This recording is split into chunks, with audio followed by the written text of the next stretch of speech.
and we ain't never got a box again. Well, well.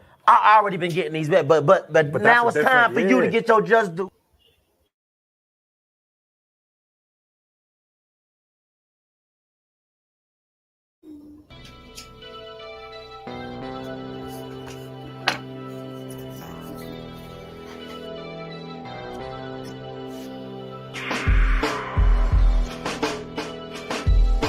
Safe to say I don't know you, but now I'ma never know you.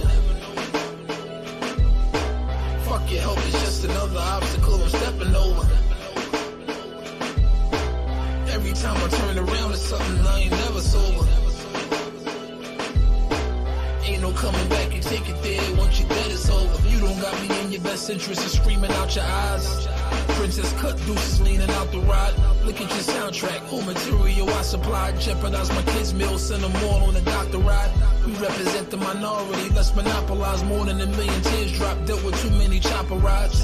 Everybody for self, nobody chopping pies. Conniving niggas lay down in the box of lies. Ignorant and fucked up, why would you want the old banks? That nigga there's a closed case. 20 years of my cold tapes, bubbly chairs and gold plates.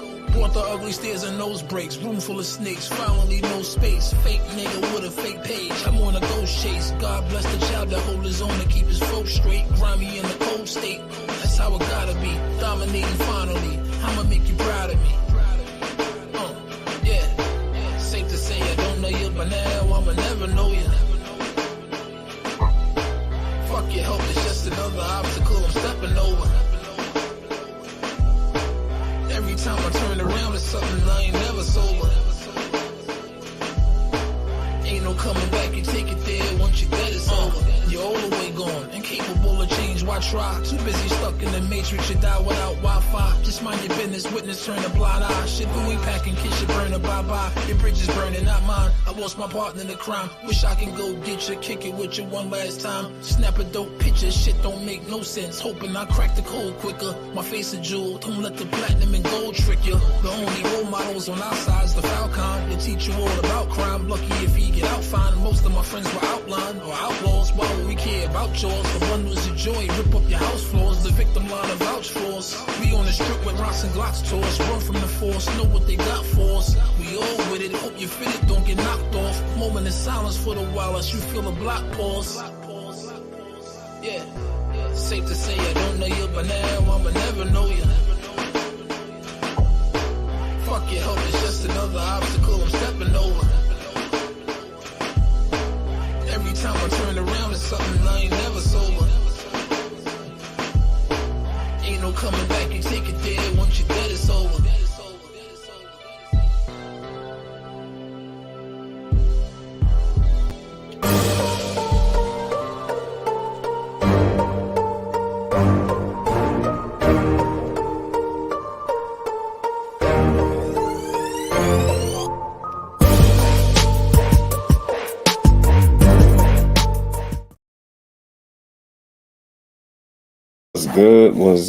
What's good with the fam, man? On this Good Friday, we back to get boxing is just due. Another good week of boxing in the books, man. We got a damn good fight card coming up. So we damn sure we gonna build on this card, make our final predictions, man. And we're gonna build on some more boxing like we always do. If y'all catch this on the playback, y'all already know. Smash the like button, sub to the channel, and turn them notifications on. Come rock out with the fam. What's good with y'all, man? Hope everybody enjoyed their Thanksgiving. If y'all celebrated, if y'all didn't, I hope y'all enjoyed y'all day. You know, all things. What's good with the family? How you feeling, Mr. Mechanical? What's good with the fam? Thomas Hill, my guy. Prime Politics, good to see you back in the building, bro. And Drew, what it do, homie? Mike, was good, my bro. GP in the building. Miss Joette, good afternoon. Peace and blessings to the queen. Kai Sports, my bro. Good build over there. Good build, by the way. Ball out mixtape fire. What's good with it? Jermall ain't ready. He finna lose, man. He might not be, bro. Mike Ryan, what it do, my bro? How you feeling? Good to see my bros in the building, man. He said he was going to make weight. He lied to us, bro. He did ball out. He lied to us, bro. My guy, Tim, what's good, family? How you feeling? Zoom verse, my guy. Appreciate you always sharing the lives too, Zoom, man. Salute to anybody that shares the lives, man. Bro, always sharing the lives. I appreciate my guy, Zoom verse. Peace and blessings, Brody. You know what I mean? Drew in the building. Southwest Dice was good. Remo back in the building. Playback music. Yeah, that song right there, y'all. If y'all wondering, like that song right there, it doesn't give me a copyright. So that's one of the songs. And you know, Banks, my guy. Me being the Jersey guy, you know, Banks, New York guy, not too far. You know, I know Remo got to know about that, Banks. I know it. I know my guy Remo know about that, Banks.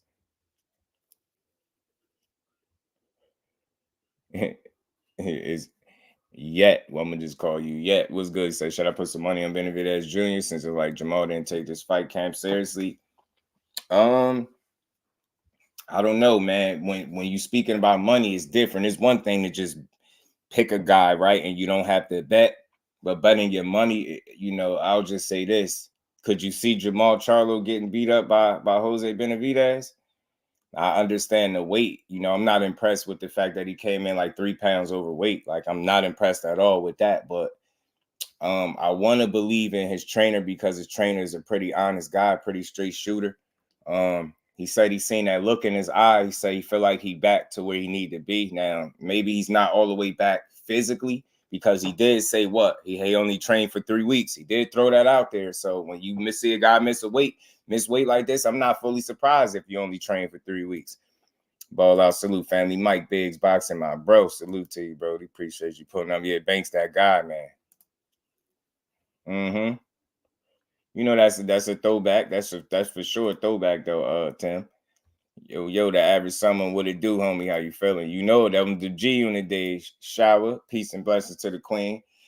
Salute to you, man. Always being on top of that boxing, man. Everywhere you go. I appreciate you. Salute to the queens, always representing, man. Everywhere y'all go, man. Miss Joette is everywhere. I see her representing, supporting everywhere she goes as well, man. Y'all the real deal for sure, man. Yeah, he missed weight, Remo. He 166.6 or 166 point something.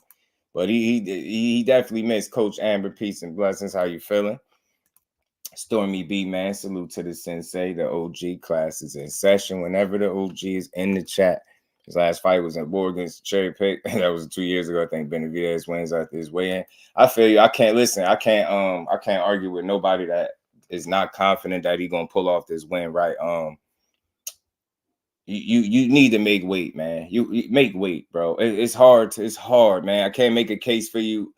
Make the weight and to think they threw you a bone. I remember, y'all, I called this a test run. This was a test run for Jermall Charlo. This is why I believe they allowed him to fight outside of 160. This is why I believe they allowed him to not put the belt on the line because of reasons like this.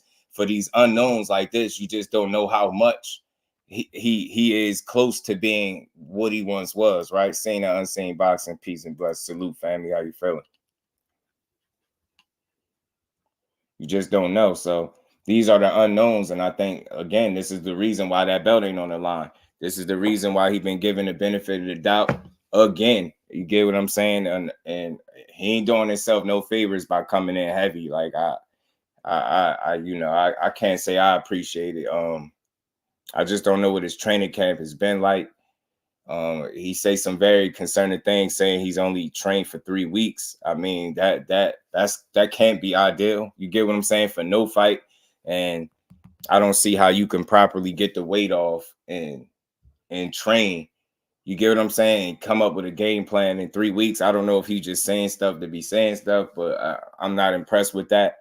And it kind of lines up. I mean, if you only train for 3 weeks and you come in 3 pounds overweight, pretty much, that stinks, bro. I don't know what the hell he doing, but I do hope he take this opportunity very serious. This is his career on the line. Belt or no belt, it don't matter. It's everything you work for on the line in this fight. You better believe it. So you better come prepared, because at the very least, at the bare minimum, what we do know about Jose is Jose will come to fight.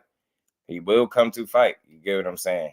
He will come to fight. So I hope Charlo taking it serious. I still got him beating this guy, because Jose Benavidez got to show me he can beat Jermall Charlo, right? I think it's gonna take for me, y'all, it's gonna take more than a few pounds overweight for me to believe that he'll lose, but I don't know how good he'll look. So I don't know if he'll win the people over with this kind of performance being that he's off weight, and it already wasn't even at 160. So it's a little. I don't like it. I don't like it. So you should be embarrassed. I get you missing weight is one thing, but about that 3 pounds, almost 3 pounds over is wild. Mello, what it do, homie? How you feeling, man? Jermall getting for plant. He getting ready for plant. You think so? That was a 9-day camp. That's what a 9-day camp gets you. You get what I'm saying? Sleepless. I don't know what he did, bro, but I don't like it. I say strip him. Hey, Remo, this is the first time. This is the first time I'm gonna have to say, man, I gotta agree, man. I gotta agree. At this point, I don't know what's going on. Especially if you're not defending the belt the next time around, I don't know. So why hasn't been in the gym the whole time? That's what I'm saying, Tim. He did. He said that. He said that. Did Jermall about he's stealing money? BSM 22. I don't know if I don't want to necessarily say that, right? BSM. I think it is disrespectful to miss weight and miss weight by that much, right? I am there with you. I'm not gonna sugarcoat it, but I don't know if we could say he's stealing just yet, right? You still got to see what he performed like, right? The only person he could really be hurting at the end of the day is himself. If he gets into that ring and he's not prepared, come tomorrow night, he's going to be hurting himself. It ain't like he breaking a bank with this bag here, and I'm not counting his pockets and nothing like that. I'm not counting his money, but it ain't like this ain't your typical Charlo bag. So you get what I'm saying? Is it worth it? You get what I'm saying? Like you hurt yourself in the long run. So that's already a strike. You're not on weight, and now we gotta wait and see how he perform. Right? If he comes in there and stinks up the joint, then maybe we're gonna have a different conversation. Tay Brown, the queen of MMA. How you feeling? Appreciate you stopping through. Appreciate you, Tay. I once thought Jermall was the best Charlo, bro. I mean, yeah, listen, bro. Appreciate you the support too. Listen, he was that guy. He was that guy once upon a time, right? He was the guy. You know what I'm saying? How much of that guy will he be come fight night remains to be seen, but he already not getting off to a very good a very good start, missing his weight already. And they allowed this fight not to be at 160. So it's kind of they threw you a bone already, and then you kind of pissed the opportunity. And we ain't never got a box again. Well. I already been getting these bets, but now it's time for you to get your just do. Salute to you. I appreciate you, fam. Cash Crypto, what it do, homie? How you feeling, Cash? Good to see you in the building. Justin, what it do, family? How you feeling, man? Peace and blessings to you, man. All is well on my end. Good to see you in the building. Key Alexandra, salute to the queen. How you feeling, Jamal's innocent? I tell you, man. I want, and I'm an advocate for the Charlo. I want to see him win, right? I root for him inside and outside the ring. I hate this. I'm not gonna go overboard with it. I'm gonna just call it what it is. It's already not a good start missing that weight, right? Gonna be 30 pounds heavier than a one-legged man. Of course he went. And then this is the crazy thing, y'all. He hold on. Let me pull up my messages, y'all. Y'all smash that like button for me, man. We're gonna talk about it. This is the second way in too. Mike White, what it do, homie? How you feeling, man? D for the win. Good to see you in the building. How you feeling, bro? Hold on, what if they really mad on fight night in the ring? Pull a switcheroo of people, that'd be crazy. You already, all things, people already keep saying they don't know the difference between the two, right? Ashley's Corner, what it do, Cuzzo? Good to see you in the building. How you feeling? You think about Benavidez coming weighing less than Boo Boo? That's what we're gonna talk about that too, the average someone. You see why I got that in the title. I don't feel like he weight drained, but people pulling that and they feel like Boo Boo put on too much muscle. So it's a bunch of speculation out there about their weights and how these dudes coming in there. Missed weight twice. Yeah, he came in heavier the second time. Sleepless. That's what I'm getting to. That's what I'm getting to. That's the crazy part. All right, I'm gonna tell y'all the first weight when he came in here. I mean, when he came in, I said when he came in. Show y'all the first weight though, man. Tripping. Hold on. I ain't mean to do that.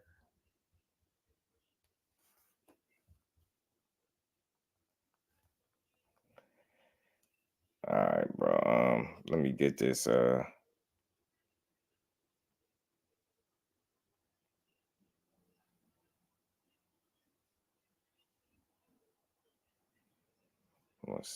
This dude, bro. I don't know how he did it, man. He came in at 166.4 the first time.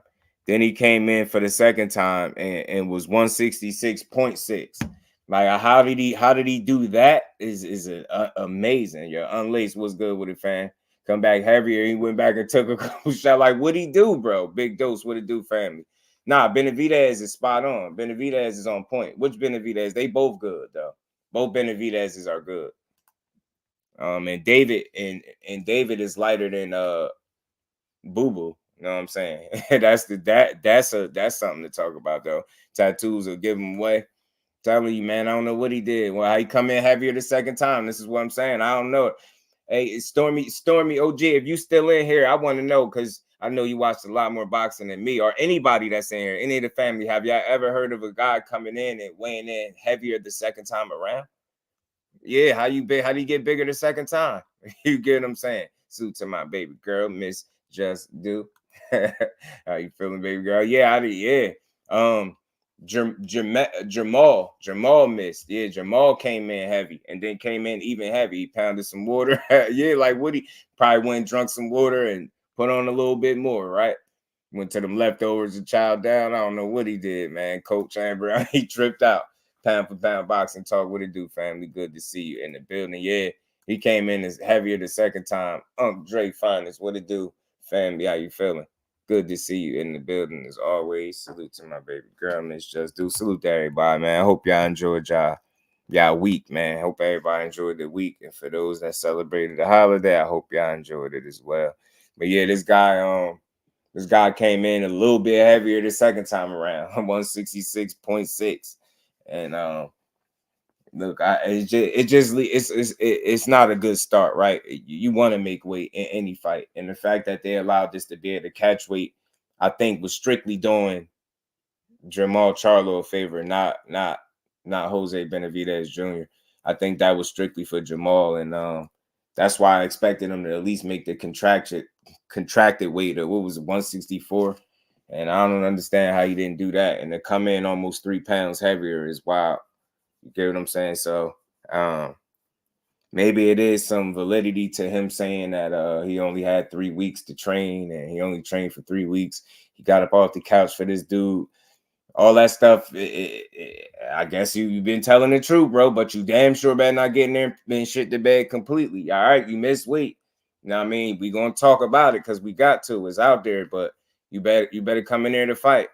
Big Charlo he came in 166.4 the first time, Tay, and then the second time came in a bit heavier at 166.6.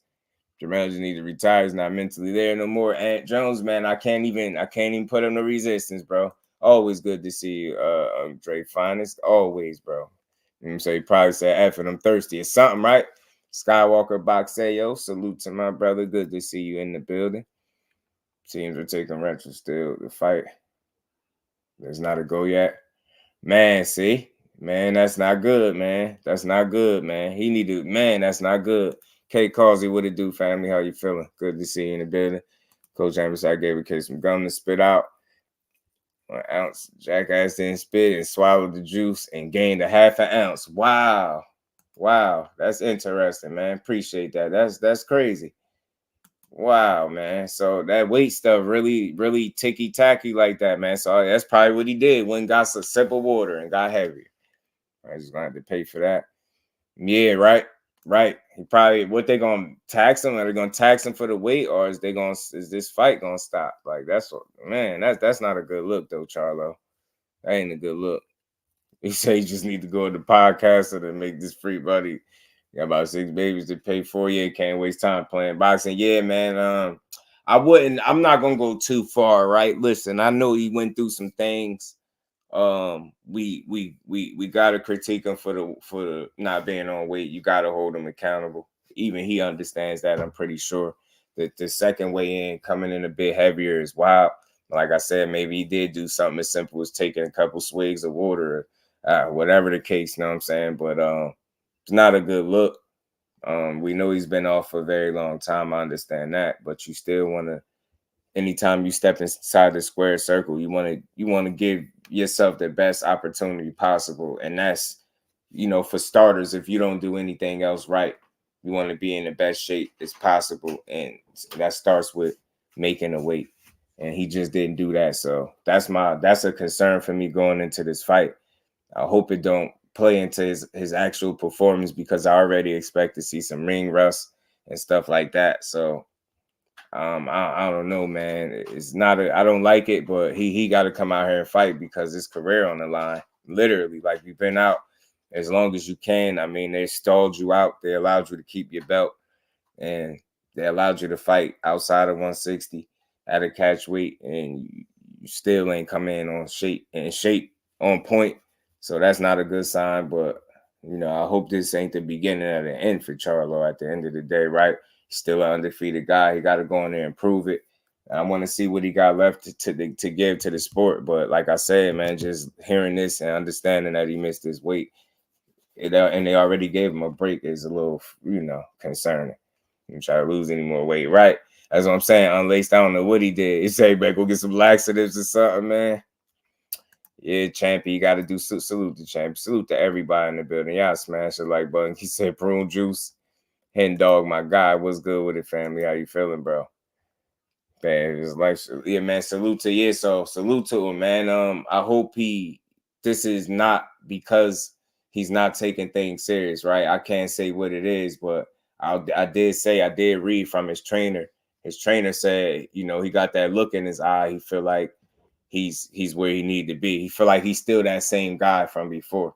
And that's coming from Ronnie Shields. And I know people will say, well, your trainer's supposed to say that, right? And I get that, but I want to be optimistic that he didn't just come out and offer that information just for no reason, right? I want to believe that, you know, that's something that he say because that's what he believe and that's what he stand on, right? So salute to Ronnie Shields. I hope he got the best possible version of Charlo. I hope we get the best possible version of Charlo in the ring, right? That's all we could hope for. But like I said, just missing his weight and that being almost 3 pounds is not a good sign.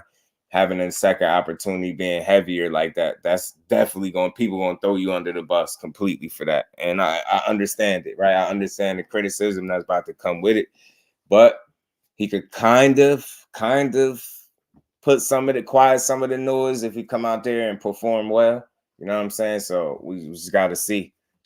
Because Jose Benavidez is guaranteeing a knockout. Not only a knockout, a win. He's guaranteeing a knockout. So just show me Jermall ain't focused on boxing. And I don't know if he's focused enough, Big Dose. You get what I'm saying? I don't know. I mean, I don't know. Like, why are you this heavy? You get what I'm saying? Excited for the main event we have winning. That main event is gonna be it, man. Picking up a quick check and going to vacate with Mel. I hope not, sleepers. I hope not. Take a body shot themselves in the fight. Man, I seen that on like YouTube in a fight. I never seen in that like live. That's crazy, Coach. Boo looks low key. Looks all low key. I don't know what it is. I just think that's his awkward self, man. Socially awkward self, hen dog. I think that's what it is. So why Sammy sound like he just rolled out of bed? I get you, man. I get you. Y'all make sure y'all punch that like button for your bro, man. If y'all haven't made him, the coach clean it up. That's crazy, man. Wow, man. That's crazy. That is crazy, man. That's wild. But yeah, look, so missing margins can comfy at 164, 168. I think because he did say something about going up to 68 after this fight. But my only pushback with that is, if that was the case, then why didn't you just relinquish the title? Why hold on to it if you never plan on defending it? You get what I'm saying? So he says he's going to 68 after this fight, but we'll have to wait and see. But maybe that is his way of getting comfortable, but that's not the right way to do it. Respectfully, that's not the right way to do it. You get what I'm saying? So he said never take laxatives to lose weight. I hear that, coach. I hear that. Weight buddy could be fighting at 68. I don't think he's scared to fight anybody. I think, like I said, his toughest battles came outside the ring for him. Unfortunately for him. Unfortunately and fortunately in a way, right? So he's still undefeated inside that square circle. And I do believe with him being out this long and him coming in overweight, think it is time to go up a weight class. Even he's saying that the next fight, you know what I mean, he probably should have been there already. So hopefully that's what his plans are. But like I said, I hope he just let that belt go and go on up to 68 and be great. If that's what he chooses to do, man. All the benefit of the doubt. He'll be ready. He has no choice. Yeah, okay. He got no choice. I still got him winning this fight. But I don't know how impressive he'll be. You get what I'm saying? This doesn't make me feel good. You get what I'm saying? At all. You get half of the battle is being in shape to compete to begin with, right? So this ain't the end of the world, but it's not a good sign. I don't want to see no fat Charlo. You get what I'm saying? Like, not trying to be funny. I don't want to see no out of shape Charlo. I don't want to see no out of shape Charlo. This is one of the more recent videos of him right here. I don't know how y'all think he looked. You could tell you're a little bigger than, you know what I mean? Definitely clearly higher than 160 right here. You get what I'm saying in this video? Clearly heavier than 160.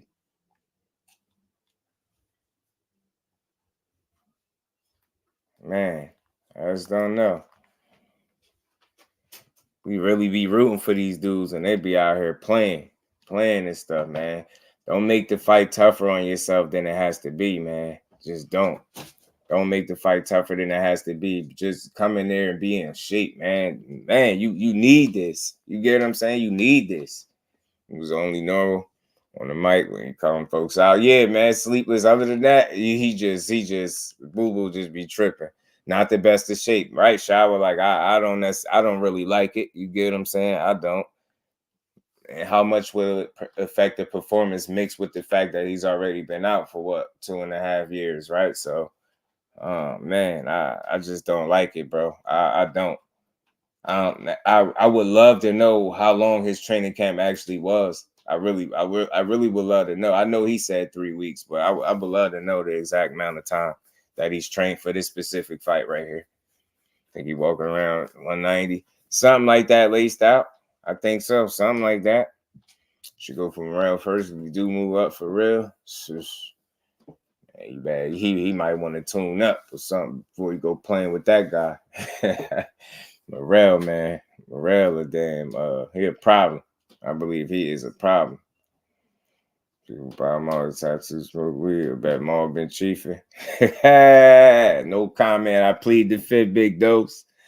Plead the fifth, big dose. Sometimes you just don't know how accurate some of the stuff people say actually is. I won't say it. Oh, I won't say it. Morel is nice, and I think you got to be on top of your game for that young man. You win, lose, or draw. I think it's in your best interest to be the best version of yourself going in there with a young guy like David Morel. You know what I'm saying? I think it'll make sense for you. I think it'll make sense. But salute to the average summer because he did ask about it. So moving on, man. That is the portion of the news for Jermall Charlo. The missing of the weight, missed it twice. Second time he came heavier. Let's see if this bleed over into his performance and it be the reason he looked bad. I truly hope not, because I'm rooting for the guy, but he gotta want it more than we wanted for him as supporters, as boxing fans, right? I just like to see people win, right? I don't kick a man when they down. We understand he went through some things. Understand it took him a while to get back to where he's at right now. So I think getting in the ring after 2.5 or more, year layoff is a win in and of itself. But let's see if he really can secure the win and not just the bag. Let's see if he can secure, and make this as quality a win as possible by going out there and performing at a high level. Now, I know it's not going to be easy. I know you've been off. Like I said, I expect the timing to be off, the ring rust. I expect to see that stuff, but I want to see maximum effort in the ring. Like, I can understand ring rust. I can understand timing being off. I can understand you just not being the sharpest, right? But I'm not going to respect less than 100% effort as a fight fan. Like, I don't want to see that. If you didn't have that to offer, then you shouldn't be in the ring. So I want to, I need to see the best version of what Charlo is right now in that ring come Saturday night, because make no mistake about it, this guy, Jose Benavidez, is coming to win, bro. Jose Benavidez is coming to win. And if you ain't prepared, he's going to beat you. you ain't prepared, he gonna beat you simply because he want to win.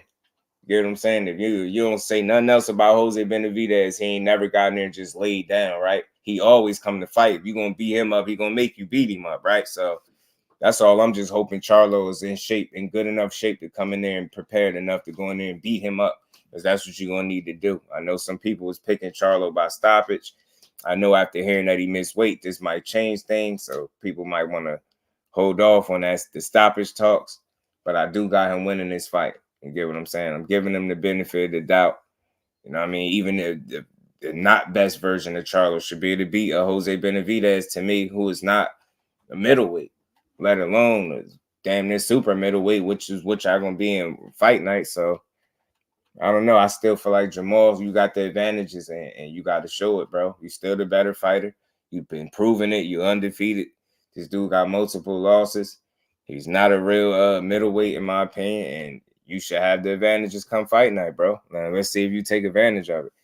Well, only once, and that's during COVID. Yeah, right. It's funny that you say that, Champy, about the weights, because that's kind of what his pop said, and that's what he been saying. Probably got 2 more fights, I think he said, left at 68.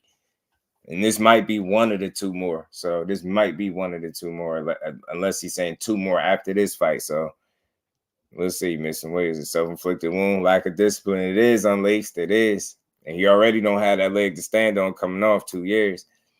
Anthony, what it do, homie? How you feeling, bro? Good to see you in the building. Charles better show up and show out. Yeah, he better, man. Holding him to a high standard. Me too, Key. Because remember, he getting in the ring. We understand the layoff, but you getting in there. And that's why I said I could understand some ring rust, timing being off, things like that. But I can't accept less than 100% effort. I need to really see you in there trying to win this fight and be impressive doing it. It's possible doing it. You get what I'm saying? I need to see it, bro. I need to see it. I mean, we waited long enough.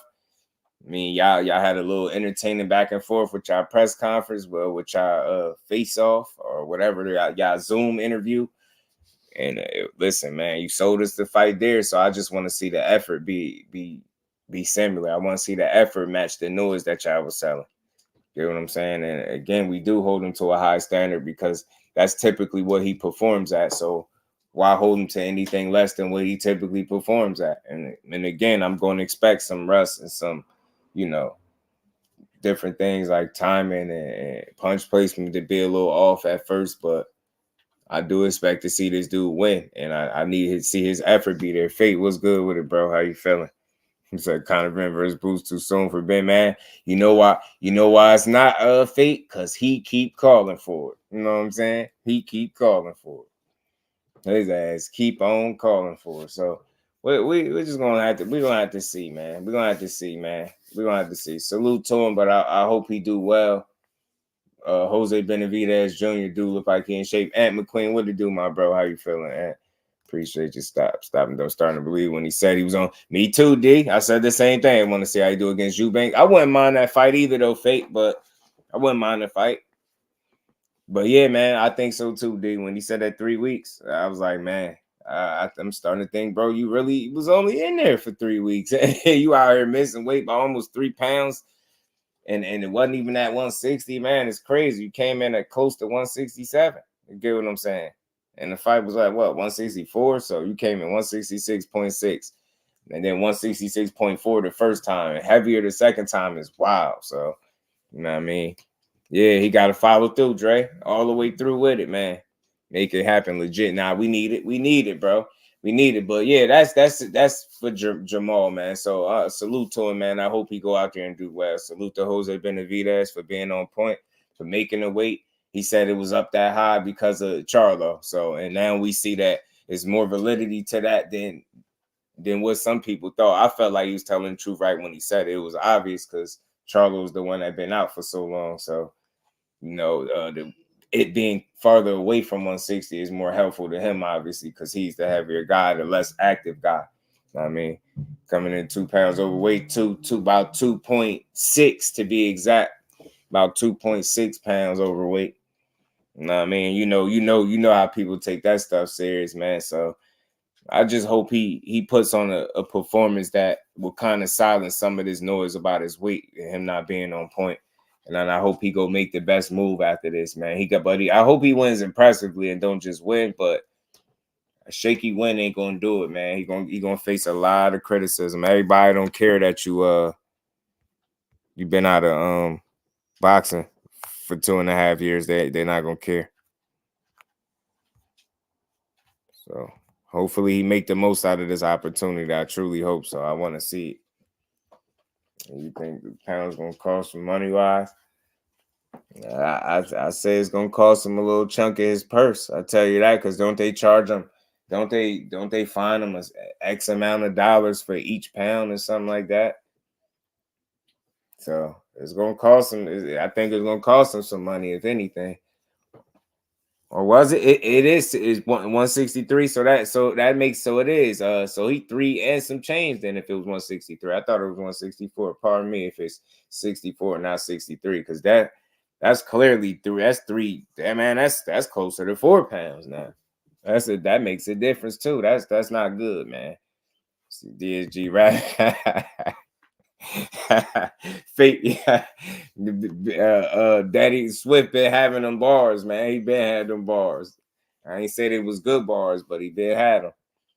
Yeah, but I watched Charlo Montiel yesterday. His white friends, his sleep was funny as hell.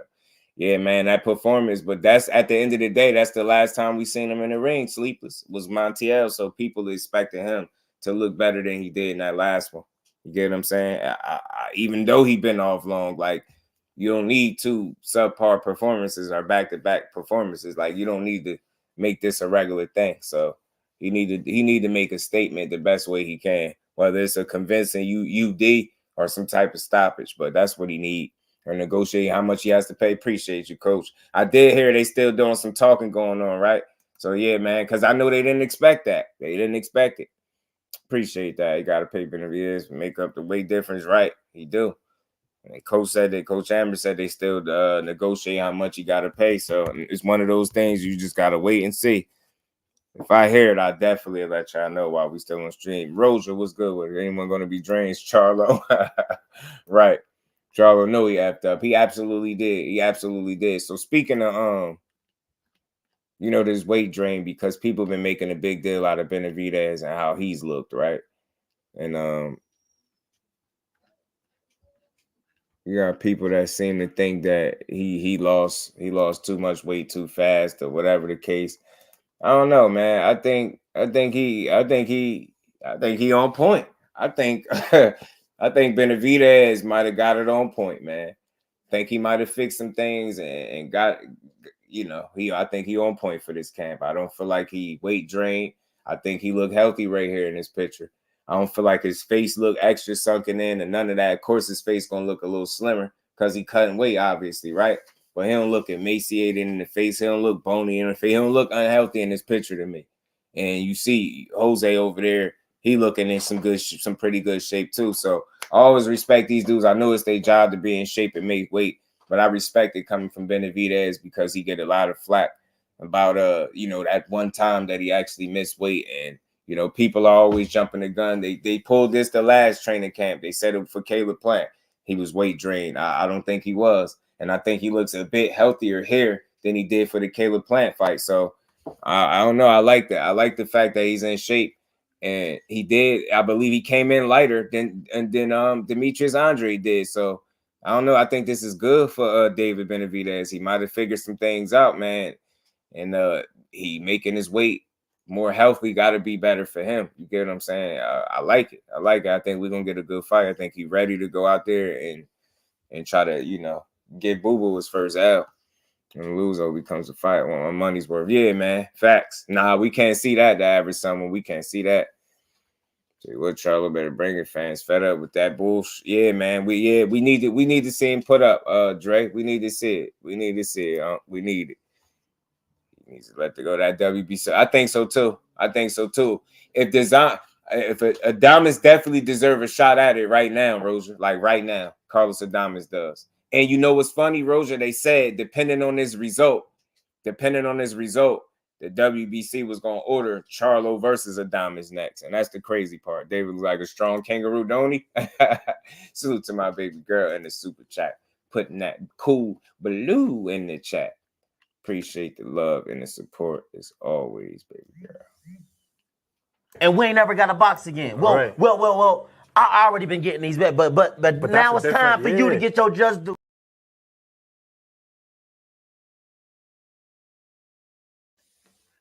You look like his last fight probably got a nutritionist. Yeah, I think so. Yeah, David coming to win the average summer. It's gonna be a tough fight for Boo Boo, man. And can the brothers pull off upsets? Hey, laced out, it don't seem too far fetched, right? I think Benavidez might be the favorite. So I think if he win, it won't be the upset. G-Ball said Jermall hold that WBC belt with dear life. Jermall will be irrelevant without that belt, and he knows it.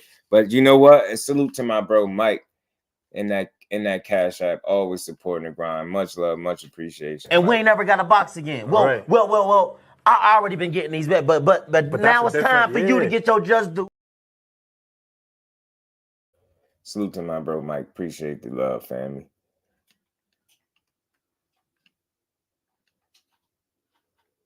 Yeah, nah, I'm with you. Pedro Torres had another snack steroid user. We need to get snacked the hell out of boxing. Who the steroid user? We ain't got no steroid users on the screen. I don't think so, man. They were saying David was drained when he fought Playing Facts. Roger, that's the same thing I was saying. Anybody use snacks on steroid? I don't think so. Prime Politics said I got Benavidez stoppage. I feel you. Benavidez unanimous decision. Gertz, what it do, my bro? How you feeling? G-Ball said Benavidez unanimous decision. Prime Politics said you got Benavidez by stoppage.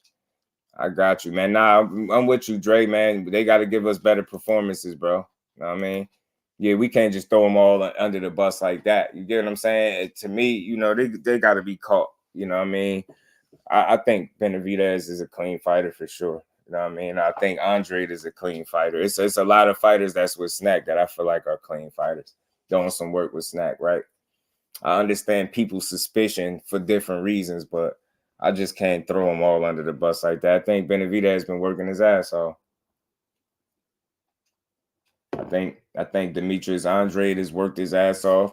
Some people say he put on too much muscle. I don't think so. I think these dudes is working hard, man. I think you know what I mean? Boo Boo look like he in good shape. And you got the Benavidez brothers looking like they in good shape. We're not sitting here staring at their bodies, but being that people are making a big deal out of either or, they feeling like he's drained, which I don't believe, and they feel like Boo Boo put on too much muscle. I don't think so. I think what they're seeing is the product of both of these guys working hard. I think Benavidez has worked extremely hard. Like Coach said, I think he might have got a nutritionist this time around. Probably had one for the last couple fights. And because of it, he's looked a lot healthier, you know what I'm saying? And in the face, mainly, you know what I'm saying? He ripped up this dude, damn near got a six-pack. I don't think we ever seen that with Benavidez. So, you know what I mean? So I think he's been working extremely hard. And I think Boo Boo on the other end, what people are saying, what they feel like is added muscle, I think that's potentially him just acclimating, you know, to the weight class of 68, being that he only had one fight previous before this point. So this would be his second fight at 68. Hopefully it's a better showing than even his last, because I think he'll need a better showing than his last to beat Benavidez, right? It'll be a good fight from both of these dudes, man. It was on his head after the Spence fight. I get that. They've been reaching for Crawford for a minute, man. I think Crawford's just one of the hardest workers in the sport. Right. I feel that, Coach. I'm with that. Boo Boo always in shape. Yeah, he is. Mike Rhyme in the bill. He said Benavidez said he overtrained for Plant. Wow. That's interesting. And I think it's the opposite. I think this time, Mike, I think it might be the opposite this trip. He might have trained hard enough this go round. And I think as a result, he gonna do well. I think he's gonna do well, man. I think this is gonna be a tough fight for both guys. I think Boo Boo gonna test him. He gonna test that brain, man, early, man. He gonna test it, that IQ, should I say, early. He gonna test that IQ early, man. Charlo to make weight. They're gonna pay Jose heavy, yeah. He ain't making weight, Roger. He missed it twice. He came in heavier the second time. He came in 166.4, and then he came in the second time 166.6. I mean, it runs like a felon rate 100 people. Yeah, I get that, man. I get people's suspicion and the eyebrow being raised, right? But I just can't throw everybody under the umbrella, right? It just wouldn't be right to do that. Creole the Traveler, what it do, family? How you feeling, bro? You see her, Gertz? You see her? Gertz funny as hell. I'm just pointing out that how can we think Boo put on too much muscle when we have not seen him at the weight? Yeah, well, this would be the second time anyway, Dre. We seen him once, but I don't think that's what it is, because I think it would be foolish to do that. You know what I'm saying? I think that would do nothing but slow him down. It wouldn't help him or benefit him in no way, shape, or form. And I think if one thing we know about, you know, Demetrius Andrade is a pretty smart fighter, man. Whether people like him or not, he's a smart guy. So I think he gonna be prepared. I think he's in shape. I think he's in the best shape possible. I've been seeing the videos. He's been putting in the work, it looked like. And we obviously see from this picture, man, David ain't playing no games either. I mean, so this is what you like to see, man. Again, I don't want to overdo it. I'm not trying to give these dudes credit for doing what they're supposed to do, but I just appreciate it, especially when you got a guy on the card that clearly missed a week. You get what I'm saying? These dudes being spot on, and the fact that David came in lighter than Boo Boo is impressive to me. You get what I'm saying? And let's see if this plays out if this plays a factor into the performance. Let's see if, you know, these guys being in top shape is the reason we get us a real 50-50 type event. And that's what I want, man. I want to see a real good fight. I don't have a dog in the race. I like both guys. David Benavidez, like I've been saying all along, is easy to root for. Demetrius Andrade, his biggest battles to me, it came outside of the ring. You know what I mean? He's still undefeated inside that square circle. So he got his O to still fight for, and so do Benavidez, man. They got their careers on the line. And these are the type of fights you want to see now. Given we wouldn't have minded, Boo Boo would have got an opportunity at a name fighter a few years ago, but sometimes you just got to take it how you could get it. And in Boo Boo's case, in Andre's case, he got to make the most out of his opportunity, bro. He can't afford to just come in here and get beat up. You get what I'm saying? And we haven't seen it yet. This dude don't lose a lot of rounds in his fights and none of that. So this is going to be a fun fight to watch, because if we're to see him get dominated, it's going to be the first time. I've been saying this all week. It's going to be the first time you've ever seen it. Just know that. There's going to be something you haven't seen yet.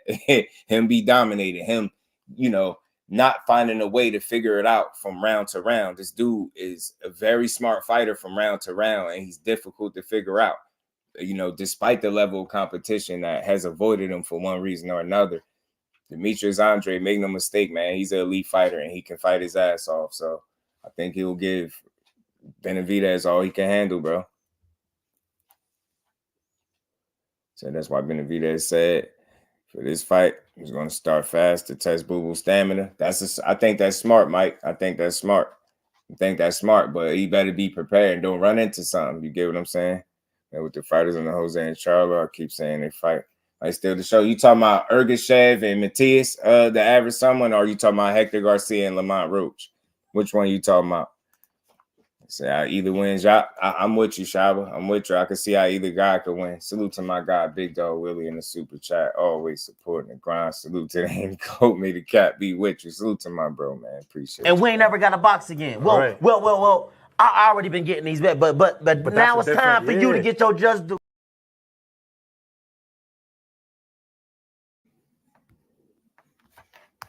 Salute to Big Dog Willie, man. Dre Smith, what it do, homie? How you feeling, man? Salute to you, bro. Appreciate you stopping through. Andres is too old to mess with Benavidez. Too many wasted years. That could be a potential issue, Pedro. But I'll say this, right? And then you might be right. I'll just give you this to think about. He is a pretty preserved 35-year-old. He hasn't necessarily had the wars. You get what I'm saying? In the wear and tear that most guys at that age have, right? You get what I'm saying? So that could be a good thing for him. Like, you get what I'm saying? There's some pros and cons to that. He is 35. He getting up there. He ain't no spring chicken. But I don't think he's necessarily he might be a preserved 35, but we just going to have to wait and see. You get what I'm saying? How he looks on the night.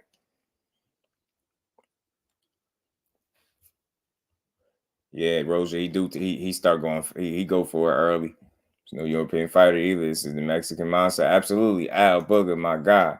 One day to go. You know it. Salute, family. How you feeling? Salute to my cousin, man. It's all about stamina. Yeah, and pace, Key. Pace. Boo Boo has to control the pace, especially early. You can't let Benavidez set the pace because you know he just want to go. And I'm not saying that he can't keep up, but that's not necessarily the kind of fight that Andre want to find himself in, right? He don't want to find himself in a war of attrition type of fight early. You get what I'm saying? You want to slow that pace down so you can make Benavidez think. You want to be able to set some traps, keep this dude all balanced. You get what I'm saying? Stay out of his wheelhouse. You can't stand in front of him too long. You get what I'm saying? And you got to be wary of that heavy jab and those body shots, man. Those body shots really do some real damage. Benavidez, some heavy body shots and a jab that'll definitely get you drunk if you allow him to keep punching you with it. You just do working nights. I thought the fight came on last night. I was gonna be mad because you couldn't find it. Oh man, get my days mixed up. It's all good, bro. It'd be like that. I'm here for you, man. We gonna be on it. We will be calling the fight. So you ain't see me call it. We ain't miss it, man. We ain't miss it. And waiting to David Morrell's elevated more on the big stage. Me too, Key. He got the last the event on Showtime December 16th. Hopefully he put on a show. I believe he will. Chins will be tested tomorrow. Absolutely. Absolutely. Seeing LeBron at 38, 39 and not putting the age on someone. Don't have an injury history that took no punishment. Right. So I don't know. He's a preserved 35, Remo. You know what I'm saying? This fight has the undercard of the year, in my opinion. I'm telling you, it got those type of implications. You're right. Krill said them boys shot ain't nothing nice. Oh yeah, them body shots ain't nothing nice. 2 cents boxing, peace and blessings. Queen, how you feeling today? Appreciate you stopping through. Open stance, boo-boo. Got to use that to his advantage and minimize the jab. Absolutely. And Professor Ant McQueen on it. You know it, man. You know it. He got to limit them jabs, man. Because I don't know if he'll be able to completely neutralize it or take it away from him, should I say. But he got to minimize it. It can't be a heavy dose of that jab because Benavidez will look to land that shot early and often. He will look to establish things behind that jab. And as he closes distance, he will look to go to your body. And you know it. Anytime he get the opportunity to do so, he will try to rip combinations. That's what he want to do. Benavidez like to run that punch count up. You already know, man. You already know, Dre. I got you over here. We good. We locked in. For Benavidez to lead with something else, preferably the right hand. Yeah, I think that'd be best for him too. And try to force him to lead with something else. Therefore, I think could create more openings and mistakes early. But once he start establishing on that jab, he get dangerous, man. So he dangerous.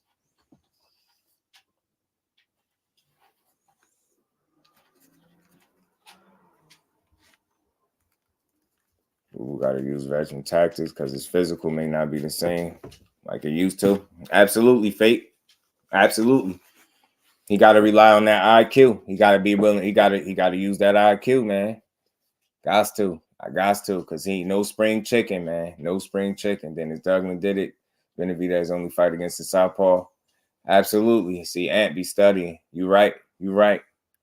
Their hands look faster. Yeah. And he just used to punching in combination that way, man. So controlling pace, distance, and range, man, for Andre early. It's very important, bro. It's very important. You gotta set the table, bro. Because if Benavidez do it, it could be a long night. It could be a long night. But I expect to see a 50-50 type fight, especially while both guys got gas in them tanks, man. You know what I mean? Until one guy starts to wear down or something, then it might be something different. But I expect while both guys are fresh, I expect to see like 50-50 type affair. I mean, maybe even Boo-Boo having the edge in some of these rounds early. You get what I'm saying? Because of the boxing ability. So we're going to see, but he gotta stay sharp the whole fight, man. Verifying Lipius on prelims too. Yeah, that's gonna be a good fight. He throws when he's moving, he gets sloppy. True indeed. Who has the ability to date the body every time he squares up. Douglas did it too. Yeah, Douglas did do it. Yeah, he didn't get the body enough though. Right. Face said Rivera. Yes, it's going to be on YouTube prelims, and that's a win. That's a dub for us. That's a dub for boxing. Y'all make sure y'all smash that like button if y'all haven't, man. Sub to the channel if you new. Rozilla Jones, what's good with it, fam? How you feeling? Just looking to see a good fight. Nah, we looking to see a great one, Ant. We looking to see a great fight. Waited too long to put in work. David gets stronger. Yeah, man. And it seems like he gets stronger as the fight goes because typically he outlasts guys and wear guys down. So he's able to maintain a certain level and pace where his opponents typically slow down enough where it looks like he's getting stronger. But reality, I think, is just the opponent's wearing down and his style and pressure paying dividends down the stretch of fights where he's able to slow these guys down, wear them down some. You get what I'm saying? And come on strong in the second half of fights. That's where David is going to be looking to take Andrade, in my opinion, because I don't think he's going to be looking to put him away early.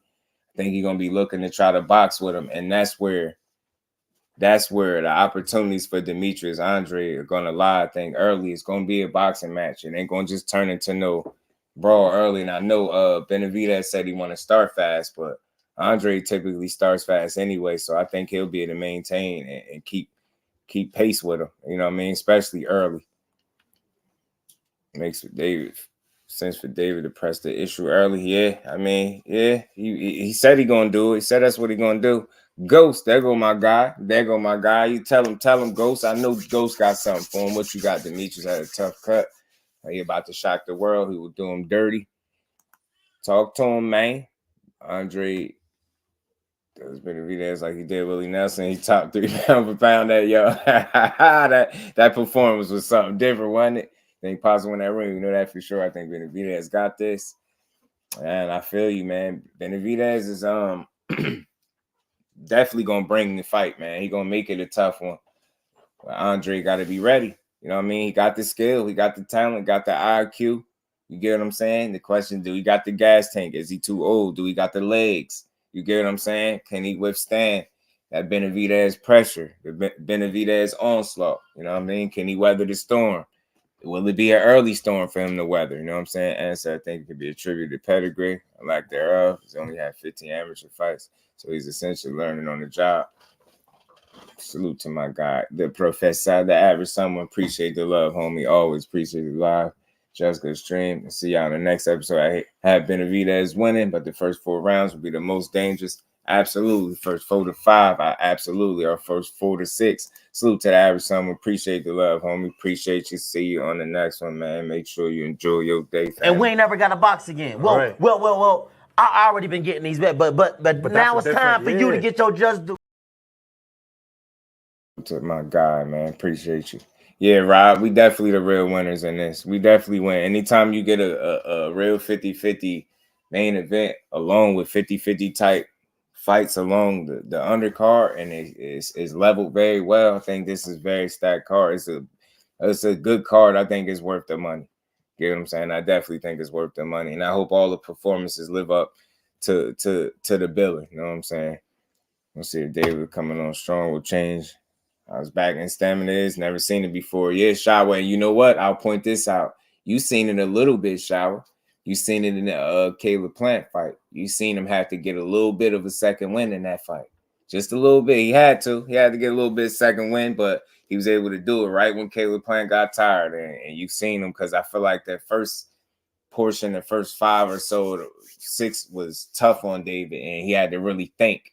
And I think, you know, he needed that second win, but he caught it just in time. And as he caught his, I think, you know, Plant started to slow down, and we seen how the rest of that fight played out. Zach B, what it do, family? How you feeling?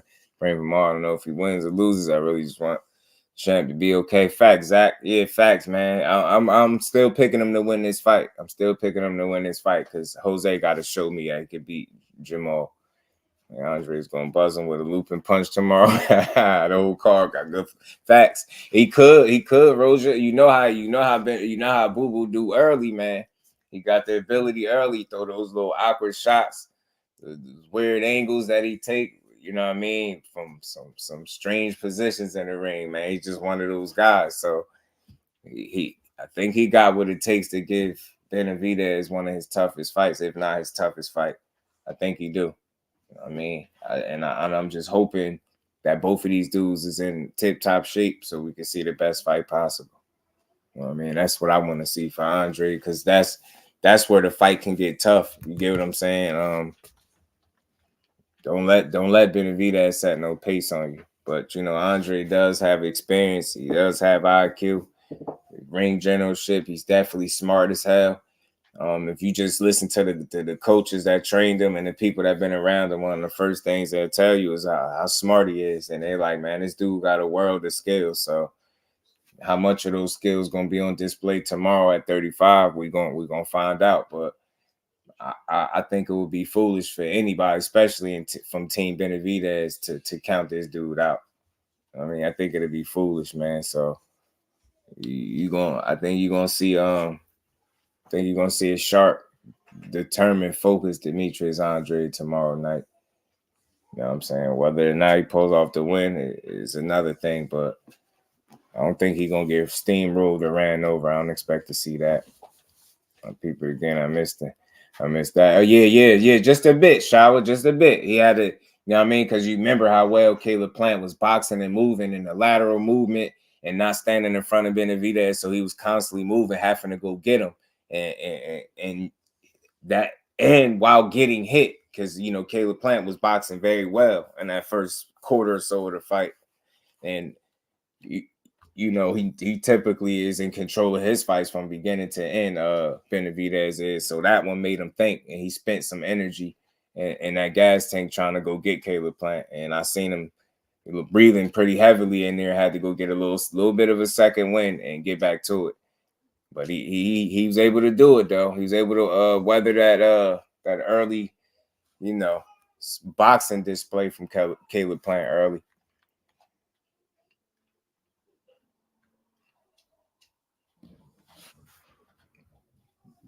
Probably made him think about how he was going to catch up to him versus running out of gas. Right, you're right. And he had to think about it. Plant had him moving a lot, fighting. Plant set the pace definitely early, and he just couldn't maintain that same pace that he set. Whereas Benavidez was, and even he slowed for a bit, and then he just picked it right up, like I said, in that second half. And that's just how he is. He one of those guys. He's gonna try to drown you once he gets you in that second part of the fight. Try to wear you down. Like, better believe that. You know, the interesting thing was, and no disrespect to Benavidez in no way, shape, or form, that Caleb Plant the second half of that fight wasn't necessarily won with like a surgical boxing display of skills. It was really a war of attrition. He wore him down and grinded him down the stretch. You get what I'm saying? A lot of people are banking on Benavidez to be able to wear Andre down. If he don't wear down at the pace or the rate that people are expecting, and he's able to keep pace to some degree with a Benavidez in that second half of the fight, it could be a different fight because he is a very skilled fighter. And we all know if Caleb Plant didn't run out of gas, like I keep saying, we'll be having a much different conversation today. You know, that's what really got him in trouble, because he was boxing beautifully. You get what I'm saying? And really, while he had gas in his tank, you know, Benavidez didn't have a lot of answers early for him. He didn't. Respectfully, he started getting to him late. And you know, obviously once he slowed down. So what I'm saying is, if Boo Boo Andrade is able to manage that first part of the fight where he don't find himself too spent or gassed, and he's up around it to or something like that, it could be a very interesting fight down the stretch if he can maintain pace with this guy. And I ain't saying, you know, that frenetic pace that we know Benavidez can fight at. Not saying that, but if he's able to slow the tempo down in the second half of the fight and make it more of a strategic fight, you give him more of a chess match type of fight, man, it could be something different for Benavidez. Because like I said, he didn't win that fight with Caleb Plant in the second half off a ton of skill. That was, you know, grit and gas tank being better than the guy he was in the ring with, in my opinion. That's what I seen. You get what I'm saying? He outlasted this guy. Said Benavidez has 3 lungs. It seemed like that, don't it? Dante, all boxing talk. What it do, Brody? How you feeling? I've been watching Boo Boo Plant and Boo Boo. Telling you, man, first for will tell me a lot. Samuel Washington, what it do, Samuel? How you feeling, bro? Good to see you in the building. Davis' body effectively and sneaking some hard shots. Benavidez lead hit, maybe to slow the big man down. They definitely gonna need to put some deposits in there. Thomas, salute to my guy Thomas Moore. He gonna definitely have to deposit some, put some water in that basement. You get what I'm saying? Slow him down just a bit. You're gonna want to take some of the steam out of it, some of the air out of them tires, man. You're gonna want to do that because this dude is relentless and he gonna be very determined. He definitely coming to win, bro. He want to win and he want to be impressive doing it. I know he do. He's a young kid that just want to get better, and he might just be doing that. So Boo Boo got coming there prepared, man, to deal with this young line, man, with a full tank of gas and a reserve. One more times in the plant. I've been watching both their fights the last couple of days. Plant don't really use his backhand as well as Boo Boo. True. And the way, what I've noticed, Dante, the way they use the legs and the lateral movement, usually a lot of times Plant's movement is to get out of the way of something, right? Boo Boo can use his foot movement to get out of the way of something, but still crack you and counter you. Whereas Caleb Plant typically uses the legs to get out of trouble. You get what I'm saying? Where Boo Boo does both, but he'll get himself out of trouble and create trouble for you, for the opponent. You get what I'm saying? By being in a position to punch after making you miss, while using his legs and different things like that. Like I said, where Caleb Plant, to me, he just uses his legs to get out of trouble for the most part. And I think it burns a lot of that fuel, a lot of stamina to continue to fight at the pace that Caleb Plant fights at. The style that he fights with just burns a lot of energy. He's constantly moving. Whereas a guy like Andre has the feet and he can, and I think he's more comfortable fighting on the inside too. You get what I'm saying? And he does some different things, gets off the line, turns his opponents. He could get shots off where you don't expect them. And that's what makes Andre dangerous and a smart fighter. You get what I'm saying? It's just a little different from what Caleb Plant was doing. And Caleb Plant is, y'all heard me vouch for him. He can fight his ass off, make no mistake about it. So fight his ass off. But Boo Boo just can do some things and they're just a little bit different. But he got to execute and utilize those things. We know they're there, and I want to see him do it. You get what I'm saying? Like I say, he don't just use his legs to get out of trouble. Like he's not a just walk you around the ring type of guy. You know what I mean? He utilizes that ring, but I don't know, man. He rarely takes himself out of position to punch is what I'm saying. Like you got to be on point with Boo Boo. You get what I'm saying? You fall asleep at the wheel, he could catch you. Jesse Hart gave Boo Boo big props on his footwork and his ability to fight at mid-range. Right. They've been getting some good work in too. I notice that he gives up his height sometimes and steps in close without making his opponents pay. He's in there. Playing use that L step moves too much. A lot of unnecessary movement with Caleb. Yeah, and that's just naturally how you fight. And that's why I say I think him slowing down in fights is more to his style than him not having a good gas tank. I've always said that. I think it's the style. It's just he moves so much. It just burns a lot. It's hard to continue that for 12 rounds. That's very hard to do. You get what I'm saying? And then, Plant carries naturally. Like he's muscular, cut up dude. So that probably ain't doing him no favor. No favor. So throwing you uppercuts, stabbing to the body, got to be consistent. Staying in there right. He got to take his chances and be smart. That's how we do. We do. You know what I'm talking about. Turning you and being still in the pocket and you kind of out of position, but he in a position to counter you or catch you with shots. And then he can get up out of there. You get what I'm saying? He's very smart and crafty in there when he's on his game, bro. That's why I say, man, I don't know how you could count him out. I guess people just expect him to be too old. I mean, too small, not strong enough for for Benavidez, but I don't know. I think it might be a different fight than what some might think. Especially if he, it's all about shape and preparation for me, for Boo Boo. Got all the talent, all the skills necessary to be able to win this fight. And you get what I'm saying? And like I said, when you ask yourself the question, is he the best fighter that Benavidez been in the ring with? I think it would be yes. You know what I'm saying? So we're going to have to see, man. I agree. Andre will both stop brilliant. They both will put it on them for sure. Roja, that's for sure. Boo definitely gonna do that. Get what I'm saying? Shower. I just want to see him really go for it, man. This your opportunity to show people, you know, why you've been a top guy for so long and why you was one of the more avoided guys. You get what I'm saying? Say what you want, but dudes wasn't banging down his door to fight him. And this is why he was fighting limbs and all that other stuff that people, you know, make jokes about, but that's part of the reason. You get what I'm saying? Some of it was self-inflicted, but some of it was dudes really not wanting no smoke with him. So call it what it is. And that's why I respect the young Benavidez for giving this man an opportunity to fight and to prove that he worth something. And I understand that it came later than what we wanted.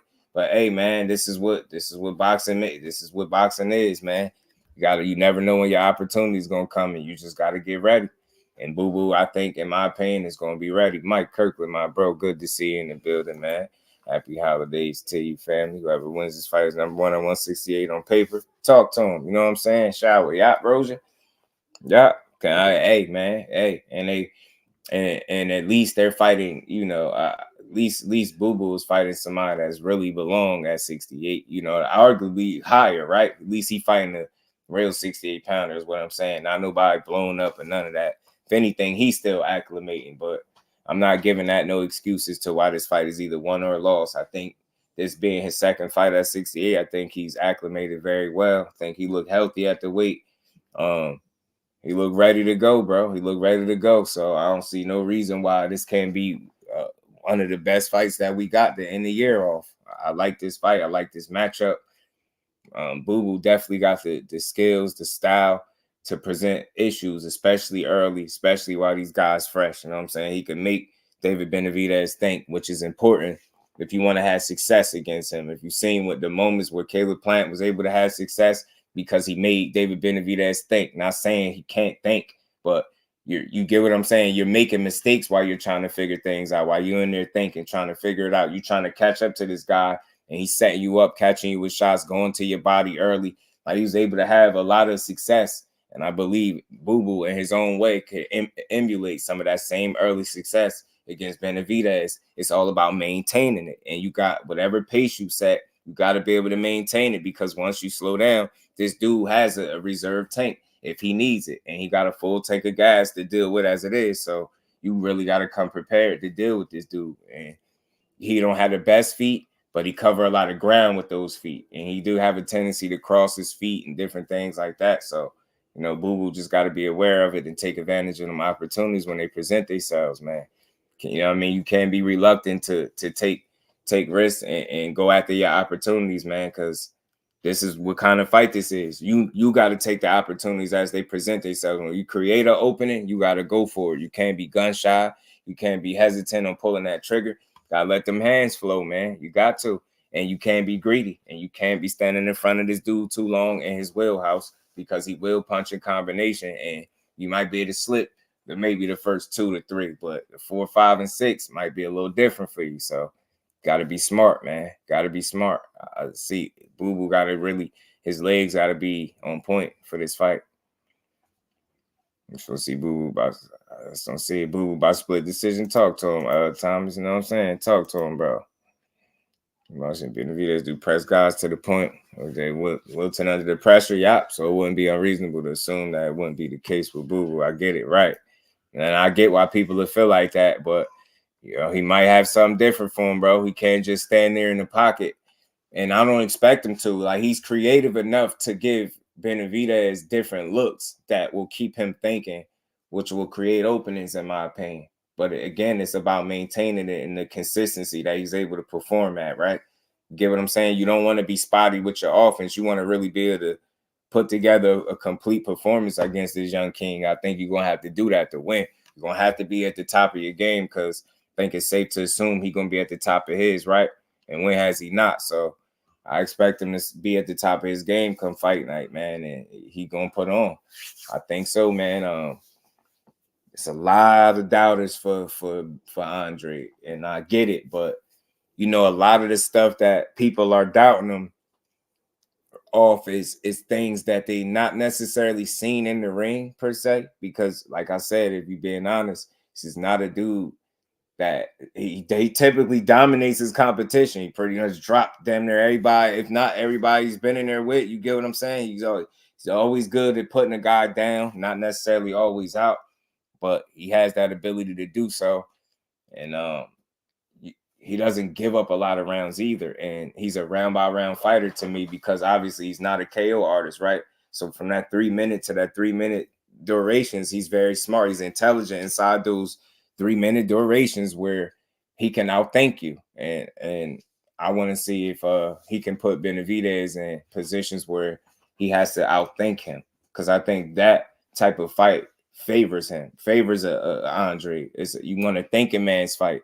You don't want him just going in there, like I said, you know, kicking in your front door, find his way in your kitchen, breaking up all your silverware. Like you just don't need that kind of fight, Andre. You need to keep that man at arm's length, keep him at the end of punches, and mix it up. Yeah, change levels. I think use your footwork intelligently, like you've known to do, because I think it's a lot of things that people don't see with Andre because they don't like his style. And I think for the ones that do and appreciate what he brings to the table, you able to understand and see just how crafty this man is, man, because he ain't no run-of-the-mill fighter for sure. And it's just unfortunate it took this long for him to get a quality opponent that we could truly appreciate as a challenge for him, right?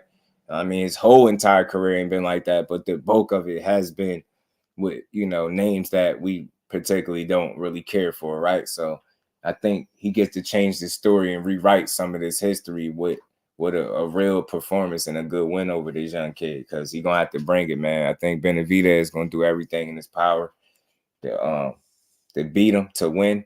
You know what I mean? You make no mistake about it, he's coming to outlast you. So I think if you, like I said, if Andre can keep this kid boxing, then I think it favors Andre seriously. But you know, mixing it up, you got to be smart, because this dude, that's his wheelhouse. He's looking at going there. He'll take a couple shots to give his, you know what I'm saying? And he's a guy that punching combination, not just single shot. So he looking to light you up if he can. So just do Mr. It's Me Again. You know it. You know, Mr. It's Me Again. Y'all make sure y'all punch that like button for me. Sub to the channel if you haven't. You're just gonna keep rocking. Like I said, fight night is tomorrow, man. Y'all let me know y'all predictions on this card, man. Y'all let me know who y'all got. Let me take this off the screen. Hold on. I think I got the picture of the actual card with the undercard. Do I? Boom. Boom. There we go. So we ain't got to look at just Mr. It's Me Again. Y'all can go ahead and see some of that taco meat that David got for y'all. You know what I'm saying? You know what I'm saying? Put some hot sauce on my burrito, baby. Nah. Nah, but this, like I said, y'all, this is gonna be a damn good card. This is worth the money, I believe. All these fights should deliver. I think Lamont Roach and Hector Garcia is probably a slept-on fight. I think it's gonna be a damn good fight. Hector Garcia is expecting to win, obviously, right? He seems to don't think too much of Lamont Roach. Could he be overlooking him? It's possible. You know what I'm saying? It's possible he could be overlooking him, but we're gonna find out. I am leaning towards Hector Garcia, but I am interested to see what he gonna look like after taking that L from Tank Davis, right? So he still got to show what you know what I mean, how he gonna look after that loss. You know what I mean? Sometimes losses hit different for certain guys, so we'll see.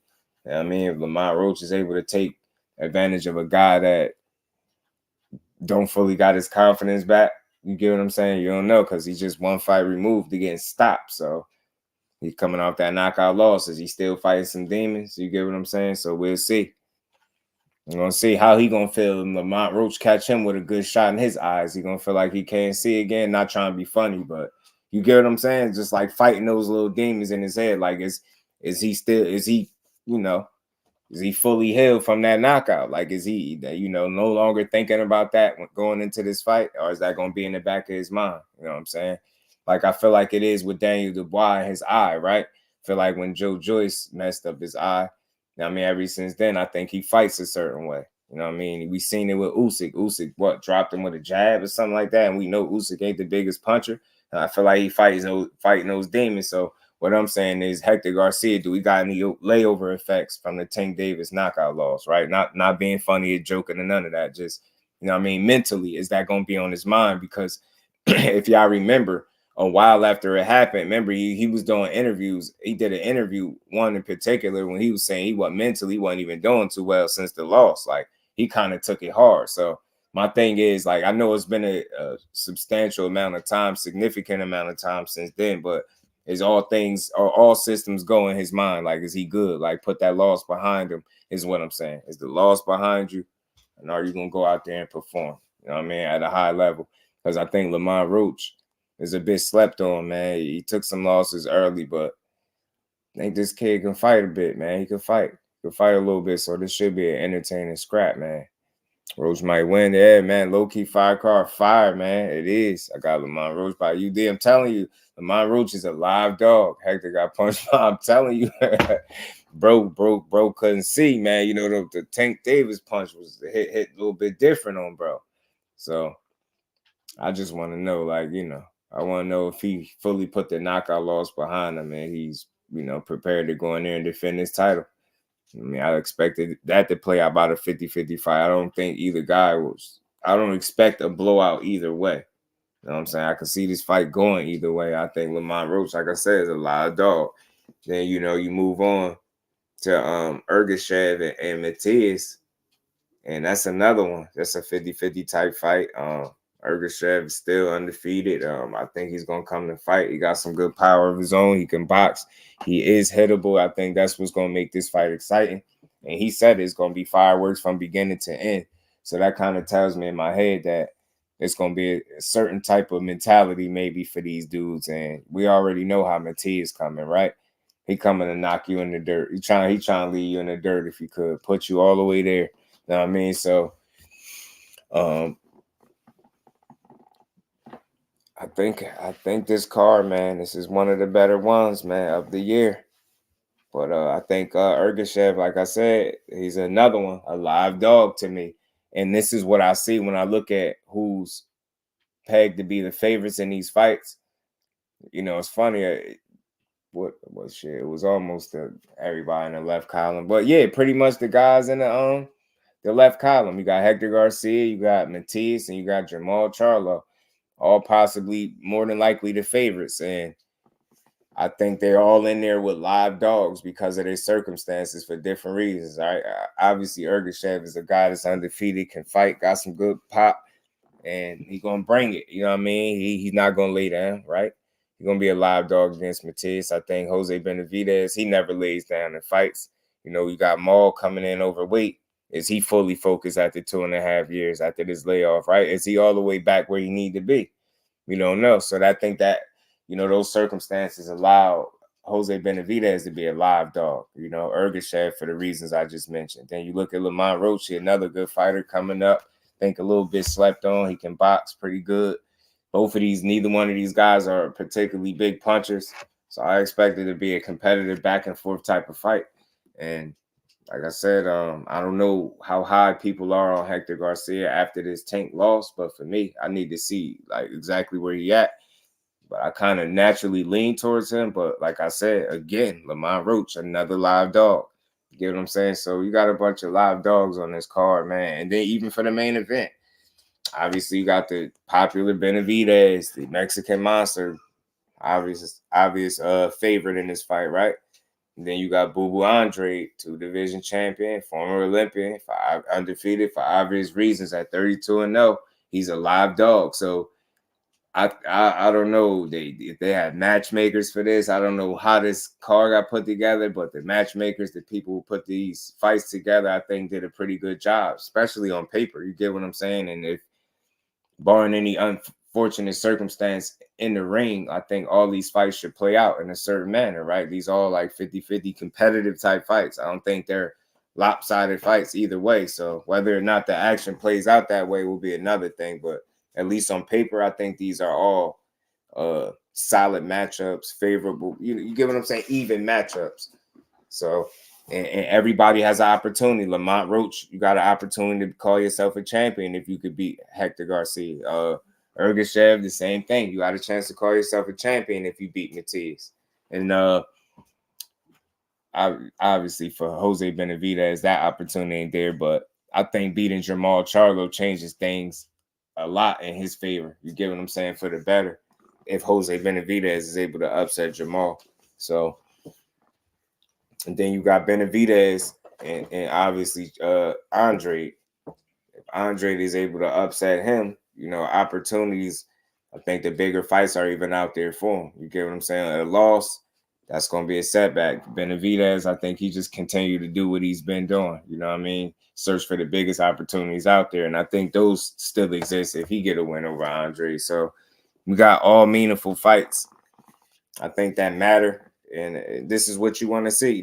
This is worth your money to me. You get what I'm saying? If I'm going to pay pay-per-view, I think this is the kind of card I want to see in terms of balance and how y'all level these fights out. So, and you got some prelims fights that's going to be solid, right? You got Michelle Rivera fighting Sergey Lipinets. He coming back off since his loss to Frank Martin, right? So, I mean, his suspension and all that he had to deal with. So, got some good action, man. It's going to be a good card tomorrow night. Good card, worth the money. And it should live up to the bill. And I hope all these fights do. Really want to see this Matias fight. Because a lot of people are high on him. I like him. I know he's dangerous. I know he's a beast. I recognize him. I respect it. You know, what he brings to the table. But I'm just not as high on him as everybody else, because for me, defensively, he leaves a lot to be desired, and he just don't care enough about being hit for me, right? It's not like he don't even have the defense; he just don't care. Easy ball was good. What he said, can't wait for Ergashev versus Matias, right? He just don't care enough about being punched in the face to me. You get what I'm saying? And I'm a little hesitant with that dude. He just don't care. You know what I mean? You gotta be smarter, you know what I mean, in there. But I know Ergashev, I think is the guy to test his mettle and push him. And I feel like the one guy that he did lose to, he did rematch him, Petros Anaya, and stop him in a rematch. That one guy he lost to, those defensive holes, those same holes in that loss are still there now. And I feel like Ergashev is definitely better than Petros Anaya. Now, I would obviously give Matias some credit for getting a bit better since the loss, right? But I think he is who he is. Like, with him, I think you can continue to just be more of what you are, try to be more of what you are. But I think there's a wall there with that kind of style. Like, you get what I'm saying? And typically that style is a crash and burn style when you get in there with enough of those guys that could kind of put up enough resistance, and you find yourself in war after war after war simply because you're not defensively responsible. So I feel like that's the kind of lane for Matias, respectfully, because his willingness to engage and just be, you know, reckless in there at times and just go for it. Although it makes him very exciting, very dangerous, tough to deal with. A lot of people ain't calling his name. All those things are true. But at that elite level, the fact that he substitutes his defense with his offense, and I feel like at the very elite level, you need both. You need defense. You need offense. Like, it ain't no substitute one for the other. You give him ain't no compensation, and that's just kind of what he do to me. So, I mean, again, he only got the one loss, but that guy is very beatable. Most of us in here probably never even seen a Petros Anaya fight. So, again, those same holes that were in that fight are still exist for Matias. He's still that guy.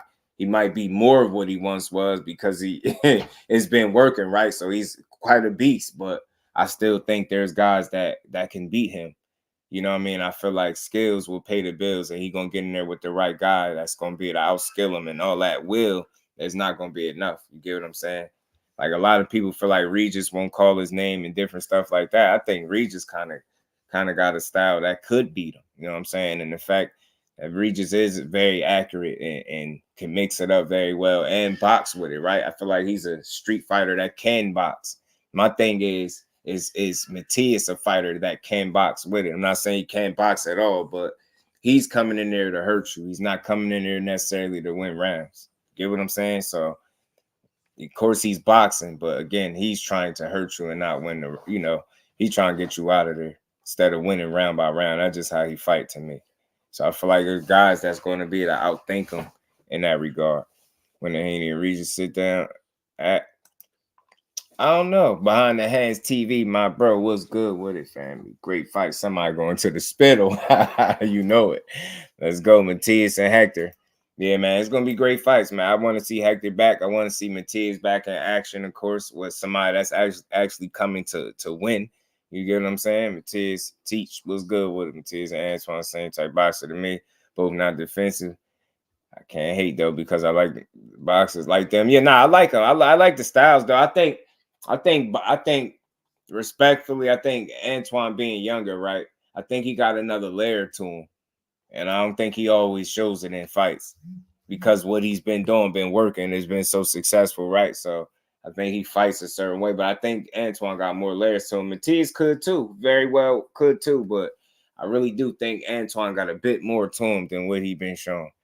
Mike White, salute to you, bro. Appreciate you in the super chase. I don't know if you covered us, but with all missing weight, thought the belt is not on the line. Do you think he gets stripped regardless of his performance? Salute to you, bro. Yeah, I had talked about it. Well, we could revisit it. Much love and appreciation, homie. Appreciate and you, we ain't never got a box again. Well. I already been getting these bets, but now it's time for you to get your just due.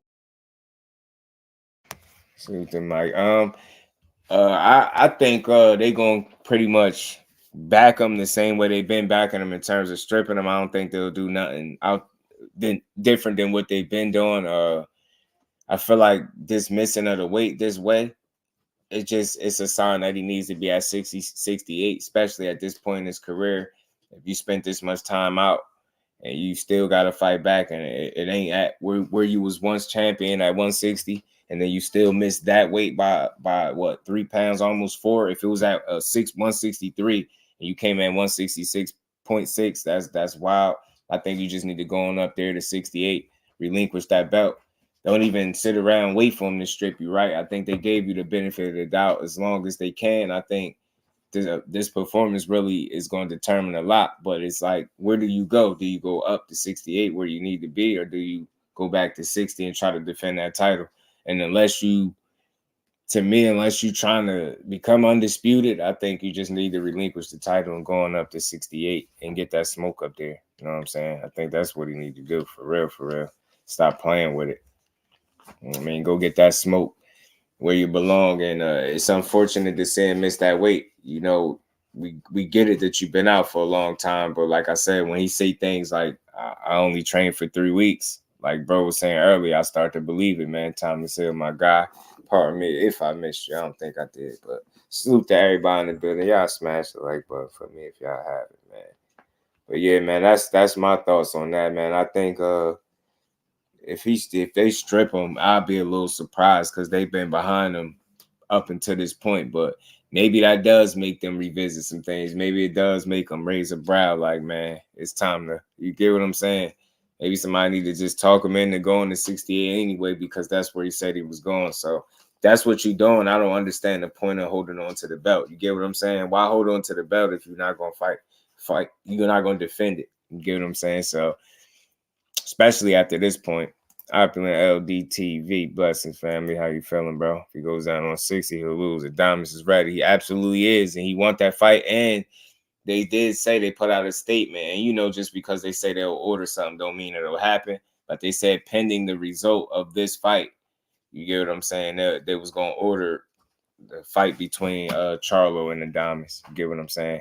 166.7. Gaming with 166.7. I see 166.6, but you know, give or take. But either way, he's just grossly overweight. You know what I mean? In a sense, right? You know, 3 pounds is a lot, and almost closer to 4. It's just, you know, it's hard to sell that. I think Charles care about that belt. He keeps saying it's up to his hands. He doesn't seem to have an idea of his future. Right, he just in between a rock and a hard place. Don't buy the training for 3 weeks store. Been over there. It's Cap. Salute to my bro, and I know he been over there. So salute to. So he been working, right? I just don't. I wonder what led to him being overweight. And anybody in here, I ask, have any of y'all ever heard of somebody missing weight and then coming in and being heavier the second time around. It's crazy, right? It's crazy. But like I said, man, even with that, man, I don't like the fact that that's the case for him. But I still got him winning that fight, though. I still got him winning. I still got Charlo doing the damn thing. I still got him pulling it off, man. I don't know how good he'll look doing it, right? But I think he'll win. Get what I'm saying? But the goal is not just to win. He want to be impressive as possible, right? Because I think this is a bit of an audition for him, so to speak, believe it or not. You know what I mean? For where he at in his career, I think this is a bit of an audition and test run, which is why I never was at 160 in the beginning. And he gotta make the most out of it because his career on the line. So I want to see him go out here and really go for it, man. You know what I'm saying? He had a large fry in between the weigh-ins. Something went on, right? His hair could have saturated some moisture. Right? What the hell happened? Right? How bro just come in? He just come in heavier than what he was. It's crazy to me. It's wild. I salute to my bro, man. I know he been putting this. La D, peace and blessings, Queen. Salute to my guy, all things, man. He said, I guess Charlo's sad. I'm not going to make it on the second one, so I might as well eat this burger. Right. PBC knew he would miss weight. The fact is they don't trust him yet. That's why the belt wasn't on the line. It's a test drive. See? Me, great minds think alike. You see how I've been saying that? Bro said the same thing. It's really a real test run for him, man. Like, let's see what he got. Because we really don't know. We really don't. It's a lot of unknowns. And then when you see something like the missing of a weight, that was already a catch weight. There you go. There go one of the unknowns that they probably was worried about. So in their mind, they probably like, oh, okay. You get what I'm saying? News, he dropped 3 pounds. Nope. And the second time, he tried it the second time. Salute to Lala D. Peace and blessings to the queen. Nope. He tried it the second time and came in heavier, Lala. He came in heavier the second time than he did the first time. So it's crazy. It is crazy, man. It's crazy. But I hear they still negotiating or something like that. What are you gonna have to pay for the extra weight? Because you know they fine you, I believe, for each pound, I think, over or something like that. So that's pretty weak. You know what I mean? And a purse that probably already nowhere near what you normally used to making. Like, so not even to get into that, but that's weak. So I just hope he put on a good showing, yo. And you know what I'm saying? Put on a good showing and just do better. I mean, hopefully he, I did read that Ronnie Shields said he got that look in his eye. So he feel like he's still that same guy. You get what I'm saying? That same guy that he once was. So that's the trainer said it. I'm going to have faith that they're going to go in there and pull it off, man. I got faith in Charlo. I just don't know what his training camp was like. Yeah, it's a filling out process. Yeah, the guy that's not a true 60-pounder ain't no career 60-pounder. None of that. Kind of blown up a bit. Not the biggest puncher, tough, durable guy, but let's put you in there. Yeah, Lala, he did it. Cheap Wildfire, what it do? He said he went to McDonald's real quick. At the Mickey D. At the Mickey D's. Mickey Deasley's. As a must win for Charlo, their fan reputation on the line. Yeah. I think 2 years of it. It's just too much for a guy as big as Maul to make the little weight. He getting older. I think so too, Dante. It's just a sign that he need to go up. Just need to go on up there. Go on up there to 68 where you at anyway. They can negotiate it like to be like the IBF rule. Salute to teach, man. Benavidez. Floating Cloud said Benavidez by Kate. Oh, which one? Which Benavidez, Cloud? And it's all good because this is a prediction show. So y'all all get y'all predictions. I rock with boxing. So, I think this card is full of like 50-50 type action. So I like it. I don't think he's getting fined. There's no sanction fees on this fight. I think you want to know what Jose is okay. Oh, it's cool with. Oh, okay. Okay, cool. Appreciate that. That 2 for 5. Mike said that 2 for 5 got him closer to 3 years. Yeah, it is closer, right? He got past 2.5 now, right? All right. Those TikTok viral snacks. Salute to Lala D. Yes, man. It's Mr. It's me again. Andrade is coming to fight. He said, nah, if you don't get, you gonna agree with me getting blocked. Roja a fool, bro. But salute to everybody in the building. Appreciate the family. Y'all smash the like button, like I said, man. We got a great card coming up tomorrow, man, and I'm glad to get one like this. I'm real interested in all of these fights for different reasons. Like I said, Matias is an all-out dog. You know how he fighting. It ain't gonna be no tricks. It ain't gonna be no, no secret how he coming to approach this fight. He coming to bring pain. That's just how he fight. He come forward and he throw everything in the kitchen at you. You know what I'm saying? Everything in the kitchen at you. The sink too. You know what I'm saying? The sink too. So, can Ergashev deal with what Matias is bringing, the pressure? You know what I mean? That style, the volume, punch output,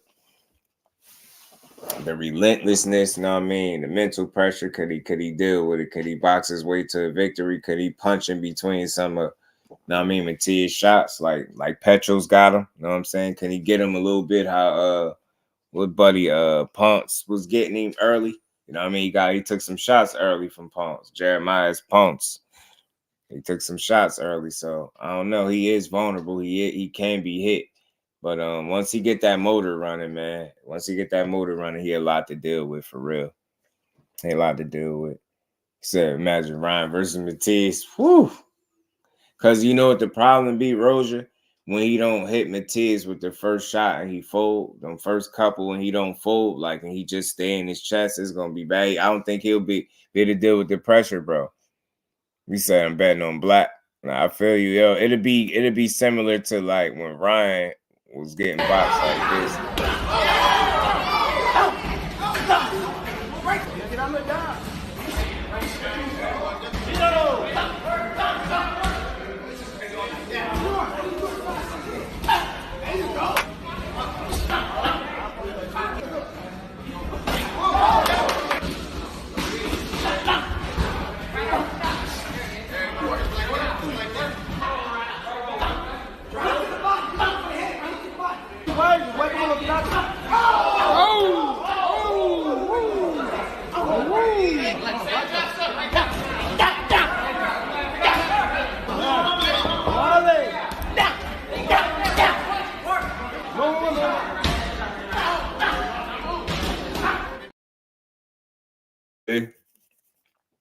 If Rolly was doing that with headgear on and sparring, Mike say he betting on black. Rolly had on black. He want to use some money because he was putting hands on buddy. Got that clip ready. You know that one stay in the cup. But I don't think he'll deal with pressure fighters well. Not pressure fighters that actually can punch. That bring effective pressure. Effective aggression, not just sloppy, not just coming in, right? Make no mistake about it. Matias will give him everything he can handle and then some. I think that'll be the most uncomfortable fight he's ever had in his life. I think if Rolly was doing that, that's why I played that clip. If Rolly was doing that, just imagine Matias. You know what I'm saying? Non-stop. I'm telling you all things. Them sound effects make you mad, bro. Yo, the first shot, just look at the y'all catch the first shot he threw, like the first one he caught Ryan from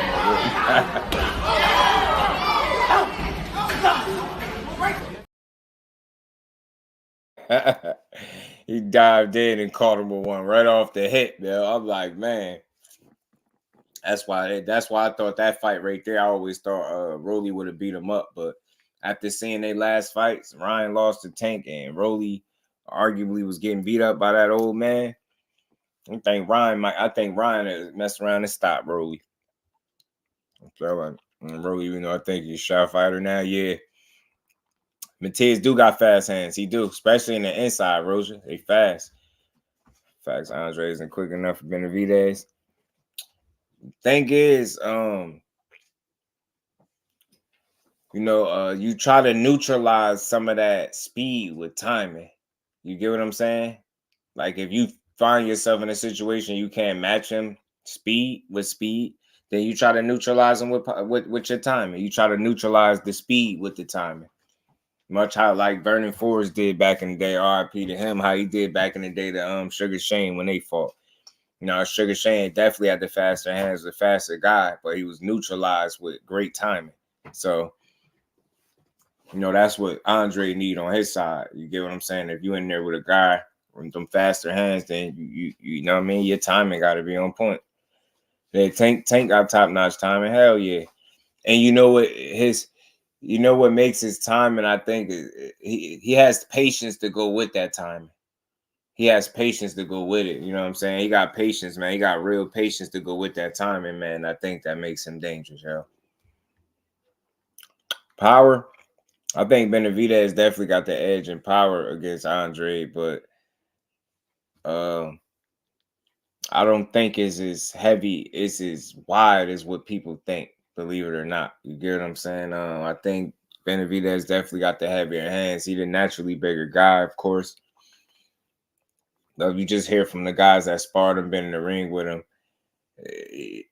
They always say you don't have the biggest punch, but they always say it's the volume that gets you. You do have heavy hands, they say, but it's the volume that gets you. You get what I'm saying? So again, you neutralize that volume by controlling the distance and range. You get what I'm saying? If you're not in range, a guy can't rip 4, 5, 6 punch combinations like that. You just can't do it. Guy ain't standing in your wheelhouse for you to be able to do so. So, you know, you limit those opportunities when you're not available for those, for those shots to be thrown at you. So it's that simple, but it's always easier said than done. But I do believe, especially early, I believe Andre has the IQ and the intelligence and the feet to be able to, create those openings early. I do. I really do. So we gonna have to see. We definitely should pretty true. Yeah, prime politics for sure. He said, I'm just practicing. What do you do? I'm saying she out here playing. You out here playing. You shoot my guy Tommy. Shoot my guy Tom, my guy. That's a friendly flow, friendly fire. But not but yeah, man, power. Yeah, you get it. You get an edge to Benavidez, but I give the skill advantage to Andre. You get what I'm saying? Of course, Benavidez want to pressure, but I think just being aware of that and how he got the legs and the feet to be able to deal with him. So this could be a back and forth fight early, man. I think and again, early is where Andre want to try to take advantage, I believe, because you know why don't allow Benavidez to settle into no rhythm early, and you take that play away from him, much like Caleb Plant did. Lateral movement, not being greedy, getting in and getting out, stabbing to the body, throwing the jab, flashing the jab out there, here, there, mixing in the shots, right? Catching him behind that high guard, taking advantage of the body shots that open and present themselves when he throws that high guard up there. So it will be moments of opportunities for Andre early. How many we gonna see? How often we will see? But I think with the right game plan, he could create those openings very early, man, and force Benavidez into a thinking man's fight, man. Thinking man's fight. Like I said, if it's a war of attrition type of fight, then we know where to lean towards. But I think as long as it stays a boxing match, a chess match, you get what I'm saying? Skill for skill type of deal. You get what I'm saying? I think Andre can have success. You know what I'm saying? Don't allow this dude to break into your kitchen, man. Kick your front door down, walk into your kitchen and smash up all your silverware, man. Because if you get up in your kitchen, you're breaking all types of dishes. You know what I'm saying? You're going to get up in there and it's going to get crazy. You already know. She had to mess with you, man. You already know. Salute to my guy, Tom. Actually, Andre got to take some of that aggression pressure away early, right? And I think make them early deposits to the body.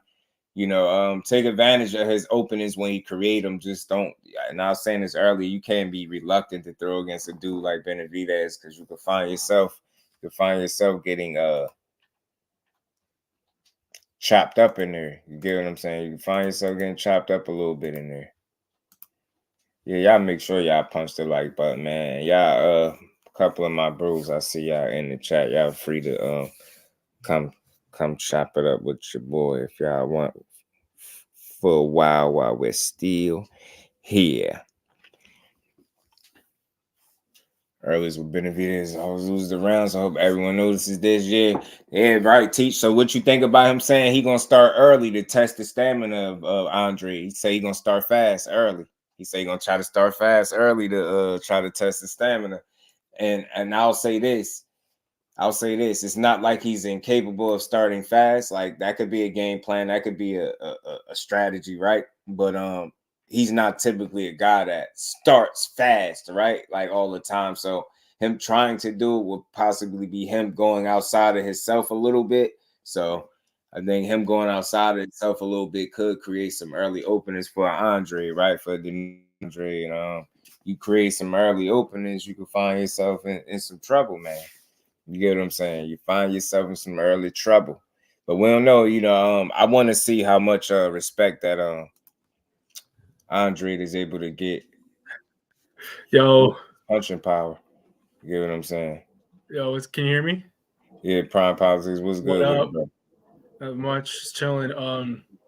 But this is gonna be a good fight, you know what I mean? This is gonna be a fun fight to watch. Really, because their records are so close to each other, it's really difficult to actually say with certainty that which person's going to win for sure. But you can make predictions for that. Right. And my best prediction based on the data available, I know it sounds kind of scientific for boxing. No, I really believe this stuff. But like science with boxing is awesome. But like with all the data available, looking at their workouts, looking at not just their workouts, but like their actual demeanors and stuff, like like every single time they've been like training in the gym sessions, punching bags, and just their own confidence. I would have to say that I would say like Benavidez would be the winner here, and we would just see him just pummel Andrade this time around. And I'm not sure if it'll be a stoppage. Maybe it'll be a unanimous decision at the end of it. But my prediction is Benavidez just pummeling Andre as hard as he can, and basically, block. I think one of the crucial points here as well is being able to block some of the shots from Andrade, like blocking some of the hits, like keeping defensive posture up. And being the aggressor only when necessary, but also being defensive most of the time. Because usually I feel like defensive postures, defensive maneuvers win more rounds as opposed to not being defensive. Feels like sometimes when you're too aggressive or when a fighter is too aggressive during the match, it can be a detriment to their score. To the judges see that because that means their opponent is in the midst of defending. And they're in control of the ring most of the time, unless the aggressor is someone like, I would say, like, I don't know, someone like Tank is a good example of someone who's really aggressive, but when he is aggressive, he's successful. Or someone like Crawford as well. So like those are good examples of like aggressors that are like really successful. But I feel like I think the strategy here for Benavidez, and I'm not a boxing coach, but I love boxing. I actually have like a sparring match in like near future. Right. But that's dope. Yeah. So I spar too. So I'm like, like thinking about Benavidez and like what's his best course of his options here. What can he do to win this against Andrade? Because there's a lot of alternative ways to like go about this situation. He could play defensive. He could do a lot of stuff. I don't know what he's going to do, but I can just make accurate predictions based on what he used to do. Like I can like look back at his previous fights and like see exactly how he would match up and what do you think he would do? What do you think his best like option is for this particular fight with Andrade? Because he's facing a tough opponent. Benavidez. He's not facing a novice guy. Yeah, he got a I think he gotta force the guy that wants to box, be patient and think in there, that likes to set traps. I think he gotta force him. He gotta force him to fight. You get what I'm saying? I say this a lot when you got a boxer and a pressure fighter. That pressure fighter is going to be looking to impose his will, and I think in doing so, he gonna be able to close the gap. He gonna have to close the gap, get in, and his punch rate is where he like to work, and I think that's where he gonna be looking to wear Andre down. His jab, I think he gonna try to find his way in with a jab. Start working behind the jab. He start mixing in them body shots and just bringing that pressure and being relentless. I think that's how he's going to test his gas tank, because I did hear that he said he want to press him early and test his stamina. So I think in doing so, that's going to be his method to victory. But in doing something, I think it's going to be met with some resistance, man. Andre, I don't think he's going to just allow him to walk right in and, just get his shots off like that. So he got the skill set and the IQ to make Benavidez have to think. And that's what's important. The more Benavidez has to think, the more it's a thinking man's game, a chess match. Benavidez is I think, going to be behind in rounds if he finds himself in that type of fight. I think if he forces, the more physical the fight is, I can see it leaning towards Benavidez. But he had to prove to me that he going to outbox Andre, because even you seen it in his last fight. He didn't necessarily outbox Caleb Plant. And, in the first 4 to 5 rounds, he was getting outboxed. And up until Caleb Plant kind of started to slow down, you seen him get that second win.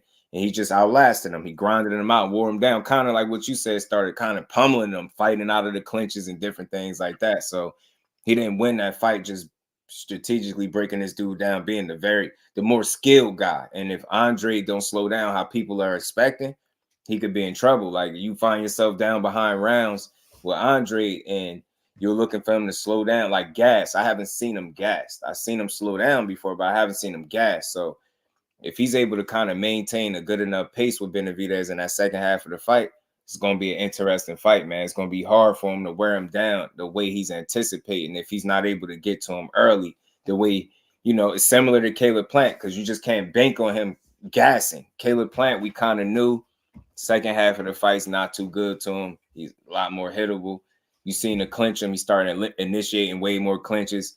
You haven't really seen that with Andre, right? So I think, it's all about pace. You got to maintain the pace. You got to set a good pace from the beginning of the fight. You can't allow Benavidez to set the pace, because if you do, and you can't keep up with it, like I said, then he'll be able to drown you late. But if you're able to set a pace that you're able to maintain consistently throughout the fight, where it's not too much drop off, then you'll be all right. You'll make a good case for them later rounds. You'll be stronger in them later rounds. You'll be able to keep the fight more manageable. Whereas you start, running on fumes.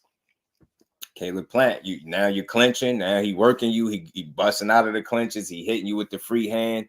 He kind of grinding you out, and you don't have the same lateral movement, so you're not able to use your legs the same way to get out of trouble. And that's what I like about Andre. He used the legs differently, right? So he can also, like I said, he uses legs. Those are good points, but another point is basically using that left jab as a frontal attack while having that right jab ready to go, just in case, right, in perfect timing, the aggressor comes towards you. You're able to use that right jab to counteract, to counterpunch, essentially.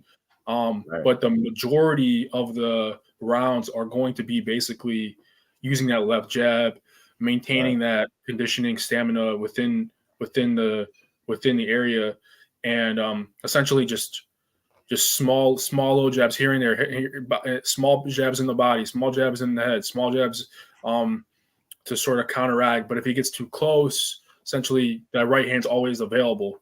And that's like the secret power that people usually utilize during times where it's you see that's what people were saying in the chat was like timing. Right. Yeah, that's right. Timing is crucial. Timing is like the most important thing. Especially with a guy that want to pressure. I mean, if you can, and with speed, if your timing is better than his and you can offset some things, that's what he want to do. He want to keep David all balanced, man. If he get to set his pace and get into his rhythm, then, it's hard to slow him down. I mean, once he start letting them hands flow and he getting, like I said, as any fighter, they get into their rhythm, then they're harder to deal with. So that's what's was key, I think, for Andrade is not letting the rounds get away from him. And if you just look at what the body where he got 32 fights, he typically does very well at outthinking the other guy from round to round. So it's going to be interesting to see how he navigate these rounds, what his approach is, especially if we're going to see a guy in Benavidez that's going to be looking to push the pace more so early than normal to test this guy's stamina. Let's see if he create any, early mistakes or any early openings for himself by pressing the gas. So I think he got to be very strategic and smart with doing that. Yes, in the first round, we'll see exactly how he fares up with the opponent. We'll see does this guy really have the energy and the stamina to overpower Andre? Because Andre, I feel like he's a big dude. I know this is a middleweight fight. Signature sounds was good, fam. But this is actually going to be – this is a huge fight too. But they're both pretty big guys. They're both pretty powerful guys. And I'm not sure. I think the first round is going to be very important here to see who wins this. Because honestly, I'm not sure. Because they can set the pace. Once the first round happens, they basically set the pace. Everybody sees who is possibly the better fighter. Right. And then that's basically how it goes. So I'm not sure who will win, but I know I've said that, but it'll be fun. It'll be cool to see that. I think Benavidez, he's more fast. He's faster paced, I would say, than Andre. Right. I gotta go back and watch his previous fights because I'm not really too keen on Benavidez or how he actually fights. I usually watch Crawford and other people. Yeah. Pressure guy, strong jab, good body shots. Like I said, he's a combination guy. He like to run the punch count up if he can. And he's typically a guy he's not a one-shot guy. He is accumulation. He normally overwhelms a guy. You know what I mean? Activity, constant pressure, kind of wearing him down that way. That's typically how he fights. So I know he's gonna be looking to do the same thing with Andre. But what I found interesting is that same approach. It's gonna be hard for him to change what he typically does. That same approach didn't work for the first half in the Caleb Plant fight. That didn't work.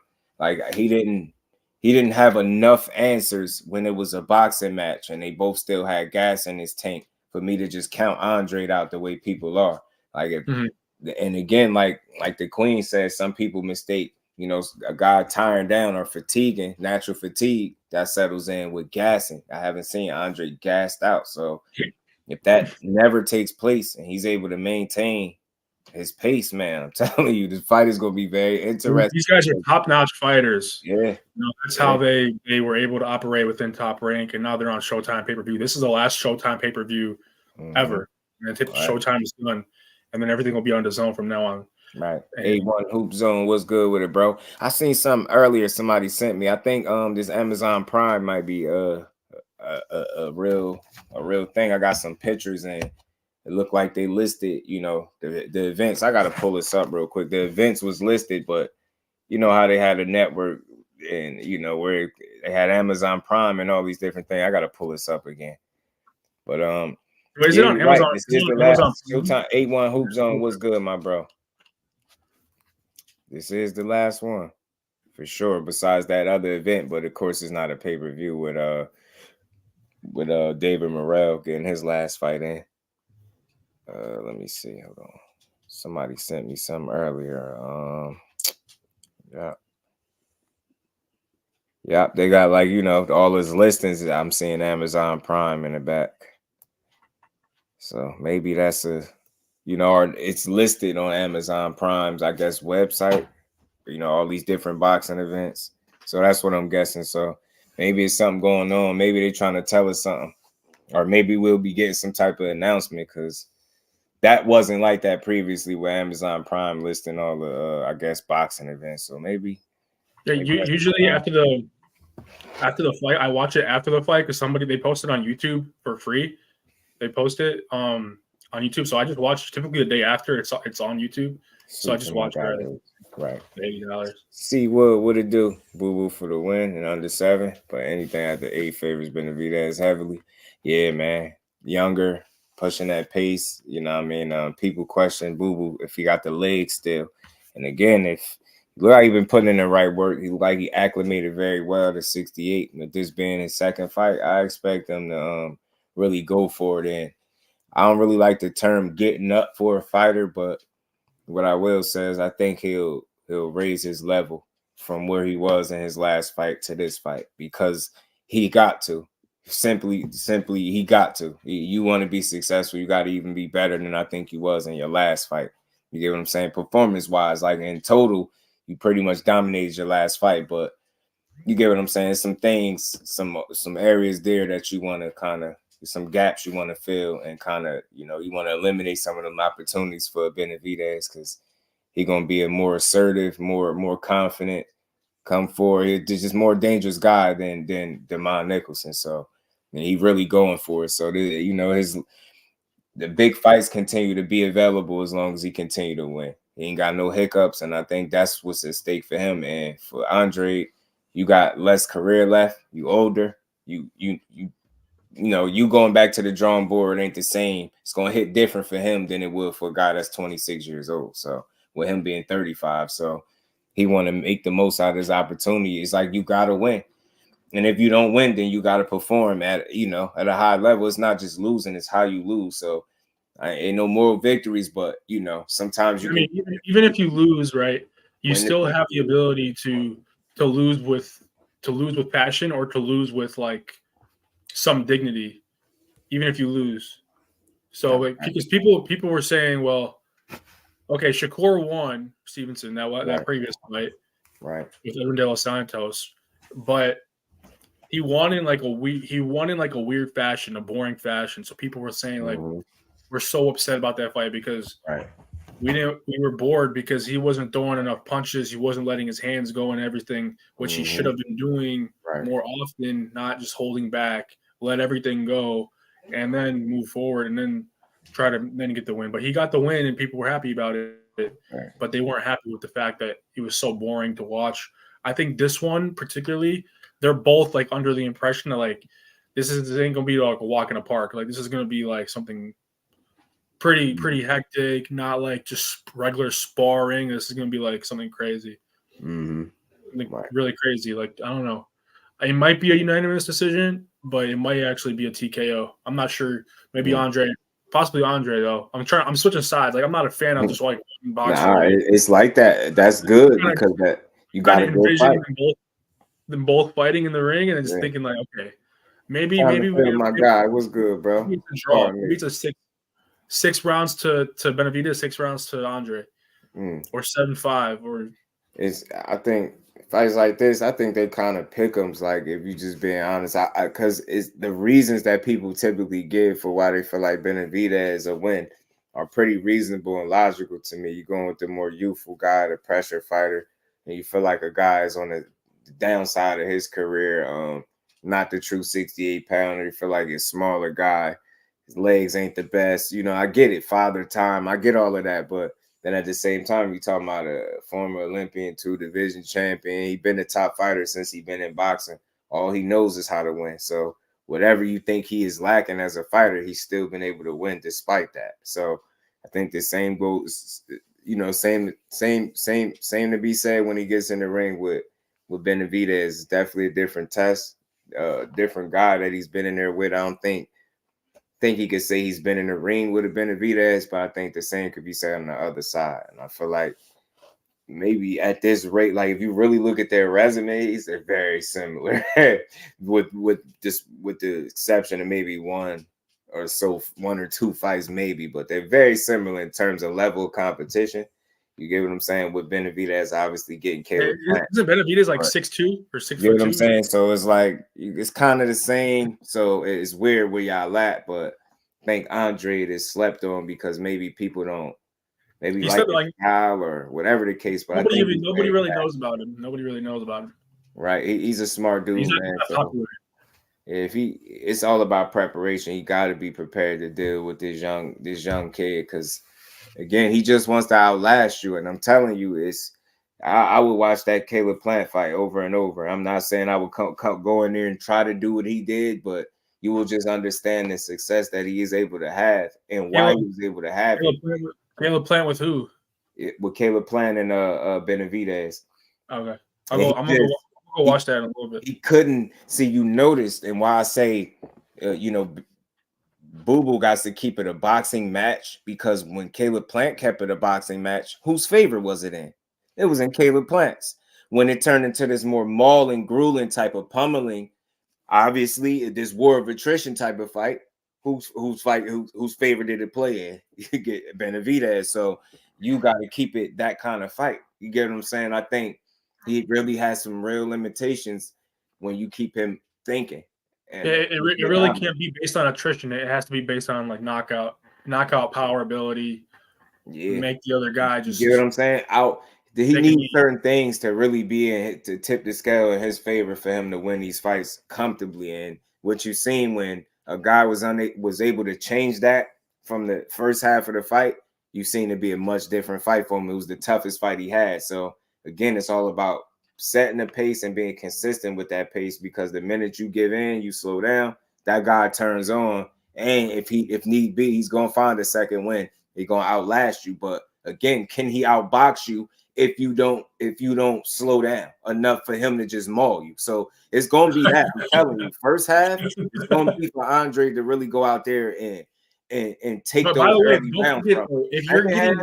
If you're getting mauled, let's say you're getting mauled in the ring, you have the ability to back up, hit the ropes, and make sure you're in the right position so that you can counter it. Because if you don't move to the left side, you don't move to the right side, you're in a weak position at that point in terms of the amount of angles that they can get you with. They can hit you with. They can hit you from the left side and hit you with the right side.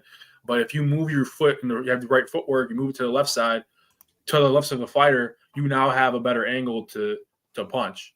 Right. So just think of that just in case you're being pumped currently in the midst of being pummeled or being on the defensive. Hit the ropes, try to dodge it. Try to dodge it so that you can actually get an angle on them. Just FYI. Right. In case you were sparring. Tom, is you there, bro? Tom is on mute. He on mute, baby girl. I've been said, Tom, that's my guy. He could join the party. We always build, man. It's always good to build with other people on boxing that, get some different thoughts and views, man. I'm a type of guy. I welcome diversity. I don't tell people they're wrong. We all see things differently, but I know what we all see is a damn good card come tomorrow night, and I think that's important. Something that's worth our money. You got, like I said, I'm gonna keep bigging this card up because this is the direction that boxing need to head. We want people to really participate. I think people should be able to get behind this type of, the whole card is solid, so we should be able to get behind it. Yeah. Do you watch The Boxing Voice? I catch The Boxing Voice here or there. I know. I'm always on that show. I'm always talking on that show. Oh yeah. Oh, you always call in and stuff like that. Yeah. That's what's up. It's always good to hear from the people, man, especially the ones that be tapped in and support, man. For me, that's how I am. I want to hear from the people, man. And again, especially I just feel like they only give 2 minutes to talk. I like how you just let people like say whatever they want to say as long as it's about boxing, and it's like stay on. Yeah. It gotta be like that. You gotta like anything we talk about. Some people were shutting me down. They were saying like, you can't say, like, they weren't saying you can't say stuff, but they were saying I get it, trying to police what you're saying. They kept shutting me down when I was trying to say like, yeah, I want to fight this guy or I want to spar, but I'm an actual sparer. So like, you guys are gonna tell me not to spar? Like, that's what I'm saying. That's why you're cool. Nah, you be good, bro. It's all good. Nah, man, I like to build over here, so I don't like too much to shoot somebody down for no reason. Like shit, you say you spar and you say you want to spar somebody.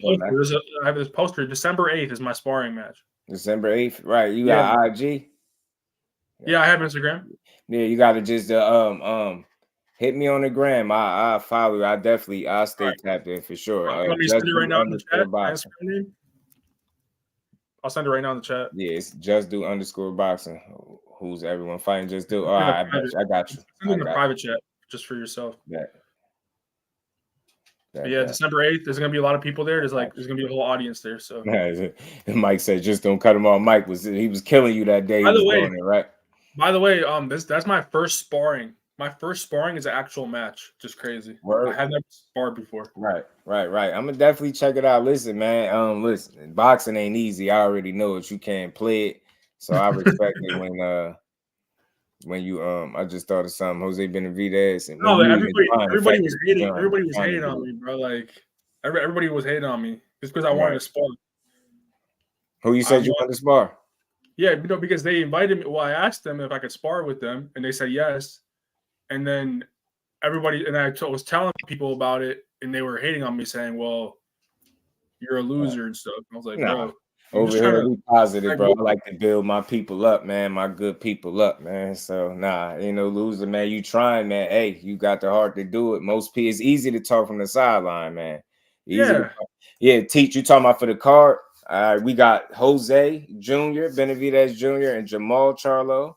We got Ergashev and Matias fighting.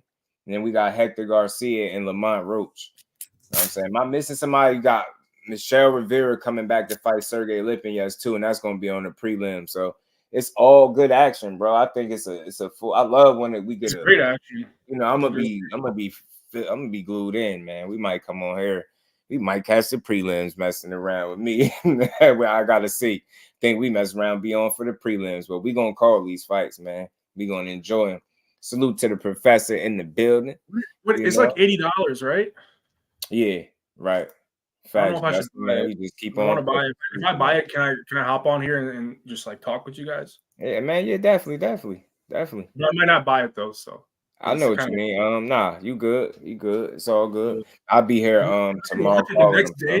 The next day they release it to YouTube, and I'll watch it there. Yeah, no doubt, man. Listen, that's what I'm here for. Like, I'm definitely gonna buy it. We're gonna call it. I'll get y'all through all the action. Anybody that just so happens that don't buy it, we gonna be here live calling these fights. I'll be here watching your reaction without the fight on, actually. Right. Yeah, sometimes we're gonna call it fights, might mess around, do a post fight too after the fight. So we're gonna make it work. Who do you have? Rocha Garcia. Man, I'm thinking Teach. I want to lean towards Hector, but you know them Tank Davis ass whoopings hit different. I don't know, is he gonna be like Barrios and Excel? You know what I'm saying? Is he gonna be like Barrios, or is he gonna be looking shaky like Ro? You know what I'm saying? I don't know. But I lean towards Hector Garcia. That Matias Ergashev fight, man. I think Matias is going to have a real opportunity of winning this fight because I think Ergashev is going to oblige him in the middle of the ring. I think he ain't going to run from the smoke. I think he's going to run to it. That's like don't have to work for him. I think you got to be somebody that's going to box this dude, mix it up a little bit with him. You got to fight him in spots, but you got to box him in spots. I think if your plan is to just fight him, that's what he does. And it ain't a whole lot of Matias's that bring it like that. Man, he throw a lot of punches, and they're sharp and they're meaningful and they hurt. And the short distance, man, he generated a lot of power in short distance. Did you pick that up? Like from short distance, this dude really good punch, man. So but who is gonna oblige him at what he does? You gonna hurt yourself. Don, what it do, homie? He said Roach by decision. I ain't mad at that. I wouldn't be mad. I would like to see Roach win, to be honest with you. I like to see it. Should we bet on these fights, Just? This baby girl talking. Yeah, why not? Yeah, we can bet on them. Yeah, we could. Yeah, we could definitely bet on the fights. I feel like I know we're gonna pull off the wins good enough to put in a good old ticket. Why not? You know, some people picking Matias to lose. Yeah, I just think Ergashev gonna oblige him too much at what he likes to do, and I think when you give a guy like Matias that many opportunities, he's typically gonna be successful. Maybe he's just talking. Maybe he's just selling the fight. Maybe his eyes gonna be fireworks. I'm gonna fight this way. Maybe he's just selling it, but I don't know. Some kind of tell me he gonna give him them opportunities, and I think that's what's gonna happen, man. Dude, he gonna wear you down. You just can't fight. That pad work is any indication? I don't know. Did you watch the media workout? Nah, what Ergashev was working like damn near exclusively on the 1-2. It was like everything was straight punches from the outside. And he's with Sugar Hill. And he's with Sugar Hill too. So you know how they doing that Kronk gym. Everything is 1-2. Yeah. You gotta be accurate. You gotta keep him on the outside. Yeah, see? And that man, that's why I say maybe he was just selling it. Maybe he was just selling it. Because that fireworks from beginning to the end, that sounds like a fight where you just want to, go in there and try to get a fan. The guy is a moving target, actually. You aren't hitting a bat. You're hitting an actual guy who's moving on his feet. People move fast on their feet. So target practice is important. Knowing how to throw it, where to throw it, exactly the location. That's why Tank is such a legendary fighter, because this guy knows exactly where he's throwing as he's landing his punch, throwing his punch and landing it. He doesn't just randomly throw.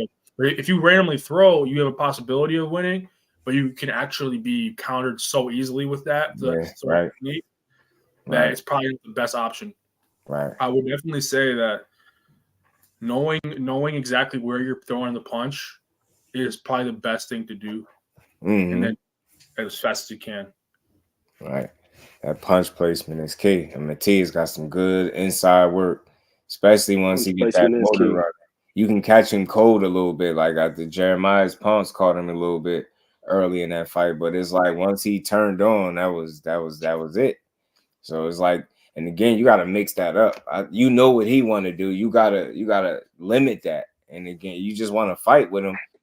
You got more dog in you than him. I don't know. So maybe Ergashev is playing. Logan Paul did that with Floyd Mayweather during an exhibition match, and it did not work out for Logan Paul. Like Logan Paul was trying to maul basically Floyd Mayweather with these weird maneuvers, basically overwhelming him with punches. But that doesn't work sometimes when you have a guy who's number one, he's dodging your punches, most of them, and he's blocking. Right. So what can you do in that situation? You can't use that maneuver anymore, because if the guy's blocking, you're not getting really anything on him. Like you're just hitting his forearms, because if his hands are like that, how are you? You can only get some body shots in. But if you have body shots in, you just move your arms like this, and then you can block the body as well. If your hands are up here, hands are down here if he's in the body. So in addition to that point, though, Prom, in addition to that, the other thing too is what was I gonna say? Oh, if the guy is calm enough, if you keep throwing the same thing over and over again, and he's calm enough and he recognizing that pattern, then there's a good chance you're gonna get counted. Throwing the same things over and over and over again with a guy that can keep his composure. Can't do that. Yeah, but if the jab is on point each time, he can't close any distance on you. Maybe a couple times, but you can actually, if he gets too close in proximity of your right hook, you can use that right hook to your advantage and then hit him that way. Or you can use a jab with the right. There's many ways, or you can use uppercut. So there's so many ways. But you could check the jab. You could check the jab, and depending on what the stance is, you could check the jab and boom, boom, come over the top. Floyd was good with that. Yeah, walk him down a little bit, hit him a couple times to the body, move to the head. Then that's a great billionaire boxing, my bro. What's just figuring that out. YB. Thank you, by the way, for your tips, because that's really going to be helpful during my sparring match on December 8th. Yo, Just, I got the what's the name up on the other tab that got that weigh-in, man. Lamont Rose looks like he's in tremendous shape. Hector's looking a little soft. Man. I ain't gonna lie. He really had too much definition. I noticed that with Hector too. He looked like that to me with Tank. That soft body, man. What's good with it, YB? Good to see you in the building, my bro. Always, man. Snack attacks are always on point. Welcome down. That's a good, actually, just so you know, during my match, it's going to be filmed, by the way. It's going to be recorded. I'm going to use that maneuver, Ant, that you just said. I'm going to walk him down with the high guard, sort of like the way that Canelo does it. Canelo does it so perfectly. I'm going to try to do it just like he does. You got to make sure your high guard is active, though. You don't want it to be static, because you're going to mess around and get Joe Joyce out there. Joyce just keep his high guard like this. Like when you see Canelo, it's like he's moving with it, and it's you know what I mean. He's able to catch punches. He don't just come straight to you like this. Because if you do that, look, you can punch around the guard. Now that you can, and if you keep it too far, look, now you wide open right here. Keep it like here, and then the other thing the guy can do is if he's got good lead hand control, he can pin your guard right here. Then he pins you. Now you can't get nothing off. My coach told me to put him right here, right by my cheeks, like right there. And then he said, keep him right here, and then just walk him down. Or not, well, he didn't say walk him down, but he said like just always keep him right here. He said that's a good spot to have him. But not obviously not static, like you're moving around. I just found you on there. But but right here is a good spot, like right there. But basically, he said they should be. Yeah, that's not bad because if a guy don't want to hit you on the crown of your head, that you could hurt your hand like that, hit somebody like right here. Yeah, he said you're definitely protecting your chin. So yeah, be careful. Salute to everybody in the building. He said my gloves should be right touching my cheek, literally. Like that's how he said. Because he's done sparring with people before, so he knows he won them. To the queen. Listen to the queen. You talk that talk, shout. Talk that talk. Yeah, man. Overall, man, this is what boxing is. Another good card, man. I'm glad that this one is coming up, and they spread it out good, man. Unfortunately, my boy, he laid the egg, but we players mess up. He be back. You know what I mean? Core be back for sure, but in the meantime, we got this real good card. And December 9th would be right here too. You got another one, man. Regis, another one that look like he in some amazing shit right now.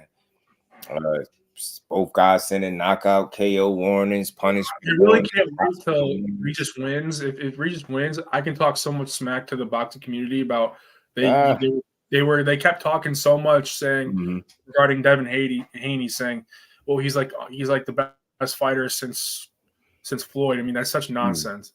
I can't believe they were saying that. Listen, that dude is a hell of a fighter. He one of the best fighters we got in boxing. He at the top of the sport doing his thing. And I think when people stop comparing fighters to other fighters, I always said this, saying he's the one and only Devin Haney will always be more than saying he's the next Floyd, because at least with saying he's the one and only Devin Haney, you're not missing the mark there, because that would be an undeniable fact. But to try to peg anybody as the next anybody will always come with so much doubt, questions, scrutiny, criticism, and it's just unnecessary. Like but if you think about it, tell me I'm the one and only whoever my name. You know what I'm saying? Like, tell me I'm the one and only me, not the next anybody. So I always think the original is better. Every single prominent boxer right now is trying to be like Floyd Mayweather. They're trying to win the accolades and perform. In a sense, like people say that, I just think of course they want that money. They just trying to be, I think, more business savvy. But you really want to do it like Floyd, you got to go through the fire. And a lot of dudes ain't going through the fire, so they're not going to get the money. Floyd, Shakur, he says, I'm the next Floyd. He took a picture with Floyd. Crawford, he made fun of Floyd. Floyd is just the king of boxing. Yeah. And everybody wants to be him, essentially. Everybody wants to be him. It's crazy though. Yeah, that impact different. Nobody is really like there yet. Nobody's there really. No, it's not. They're not gonna get there because Canelo was the closest one. What worked for Floyd worked for Floyd. And when people understand that, they stop missing the mark. He did what worked for him in his career. That's not gonna work for another single fighter. I don't think. They got to do it their way. They got to, look at his situation and see some of the things he did and try to emulate, but don't duplicate. You get what I'm saying? You can take things from the game, but you'll never be able to duplicate it the way he did it. It's just not going to happen for you. And it wasn't all good for him either. He had to be bought out of contract and everything. So he went through the ringer too. That's why I think, people might not agree. That monster that Floyd is, they created that. Man, he fought the best fighters ever in history, and he won every single one of them. That's a huge accomplishment. He started. This guy has the best resume. Made the best fighters lose. he gave Canelo his first loss. He fought so many other great fighters in history that he still got the most champions. He's the world of boxing forever. For sure. And he mastered the Philly shell defense, which nobody really knows about anymore. But if you look it up, it's actually a form of defensive maneuverability that allows for superb defense on the ropes or whenever. It's called the shoulder roll. There's so many ways to it. So that's really good. I got it. I like that comment Lala made right there. I agree with it. And I think that's what Just was just alluding to. These guys are trying to get from point Z. It's like, yo, you got to get through A through Y first in order to get there. They forget about like the fights with like Diego Corrales and Gotti and all these others when he put on these crazy performances. And then that's what built his profile up to put him in the position where he could be Money Mayweather. You know what I mean? So it's like you got to do that stuff first. And most recently, I saw this interview with what's her name, Clarissa Shields, and she was in her 8th fight, and she was talking about a conversation she had with Floyd and asking him how could she get more money. And he said, "Yo, how much you make in your last fight?" And she said it was like either 300,000 or 500,000, something like that. He said, "I wouldn't even get that in my 8th fight. Just keep fighting." 500,000 for that one fight. Dang. Like her 8th No, fight. that's what Clarissa Shields was getting in like her 8th fight. Floyd was saying he wasn't even getting that in his 8th fight. Right. It took a while. A lot of these dudes got these struggle stories. He started making real money. It was when he fought Pacquiao, then he fought McGregor, and McGregor was a super pit. It was a huge. No, he was making money before that. It was around De La Hoya, but even still, he had 20 plus fights before he got to that point. And he had fought multiple champions before he got to that point. That was the last B-side for him. Last B-side. Changed his life. And then changed that money. At what point in his career was that? Let me see what fight that was for Floyd. Salute to my brother, man. Mike Kirkland, always supporting the grind. Glad I got to see Floyd's career from beginning till now, man. I'm telling you, it's just one of the more impressive things of watching sports, man. Like knowing you could bet your money on that dude, and I remember hearing somebody tell a story of how they literally changed their life from constantly betting on his fights. Like they became rich from doing it. Obviously, that was Floyd's 37th fight, Just. That was his 37th fight, Oscar De La Hoya. Right. That man was putting in work before he got to that point. You know what I'm saying? His 37th fight. And we ain't never got a box again. Well, I already been getting these bets, but now it's time for you to get your just do. JG. Yeah, man. Floyd put in a lot of work. Had the best fight parties. He made fight parties what it was. He's still doing. Didn't even care about boxing. Care about boxing. You know what I'm saying? Like people go there just to be part of the event. If you go into his fight, like you just want to, you get what I'm saying? The same thing for parties. You don't even care about boxing, but they got a fight party. Yeah, I'm there. Floyd, yeah, I'm there. I think the next Floyd, if we're saying there's a next Floyd, which obviously there isn't because Floyd is his own dude and he did his own thing and he paved his own career way to become like a millionaire, business mogul, while being the face of boxing. But I think the next, looks like Floyd, the next superstar is, I would say, Terrence Crawford. But then again, I don't know yet because we got to see him fight Spence again, and then we got to see him fight Ennis again, and then we got to see him. He just could never. They're saying that there's going to be a Canelo fight. Yeah, literally won't be able to captivate the fans the way Floyd did, but he'll always be. He could always been bigger. That's why I think gonna be sad when Terrence Crawford retire. Like I think the real one's gonna recognize him for who he was. He had one of the best, definitely of this generation for sure. But this could have been bigger for whatever one reason or another. He could have been, but I don't know if he care all the way. Shit, I don't know. I think it's something he understands too, or probably feels that way. But I don't think he care that much. He's a hell of a fighter. I don't think he should. Honestly, he's made some damn good money. You know You what I gotta mean? think it, man. If you 30, 38, 39 and no, and they still saying you ain't fought nobody, bruh. At that point, I don't care about what y'all think no more either. And that's only to the ones that's hating. That don't go for everybody, but that's to the ones that's knocking me, bro. At 39, 40 and 0, count the Spence, what, 40 and 0, I still ain't did nothing, bro, and I ain't a world beater. I'll never beat to you. Like, God, get what I'm saying? Like, those people you could never please. So, I don't know, man. I appreciate the fights over the years, man. I appreciate it. You know what I mean? Let's see how many more, great ones he got to give us before he hang the gloves up. Because he already said he ain't trying to fight till he 40. So, and he hitting him late 30. So, I'm thinking he got another 2 to 3 tops. Tops. Hopefully. And whatever they are, I'm gonna try to enjoy them joints, man. I think he's a hell of a fighter, bro. It is what it is. Bro, but top, right? like 59 fights or something like that. Like this guy's like his record's like 59, 2, and something like. You know what's crazy, Mike? That top rank jump. That's part of the reason he sued them too, because they were supposed to be getting him like, when people complain about his opponent selection and like subpar opposition. I think it was in his contract that they had to get him like elite level opposition, and whenever they didn't, they had to pay him. So each time he fought a less than, elite level opponent, they had to pay this dude for that.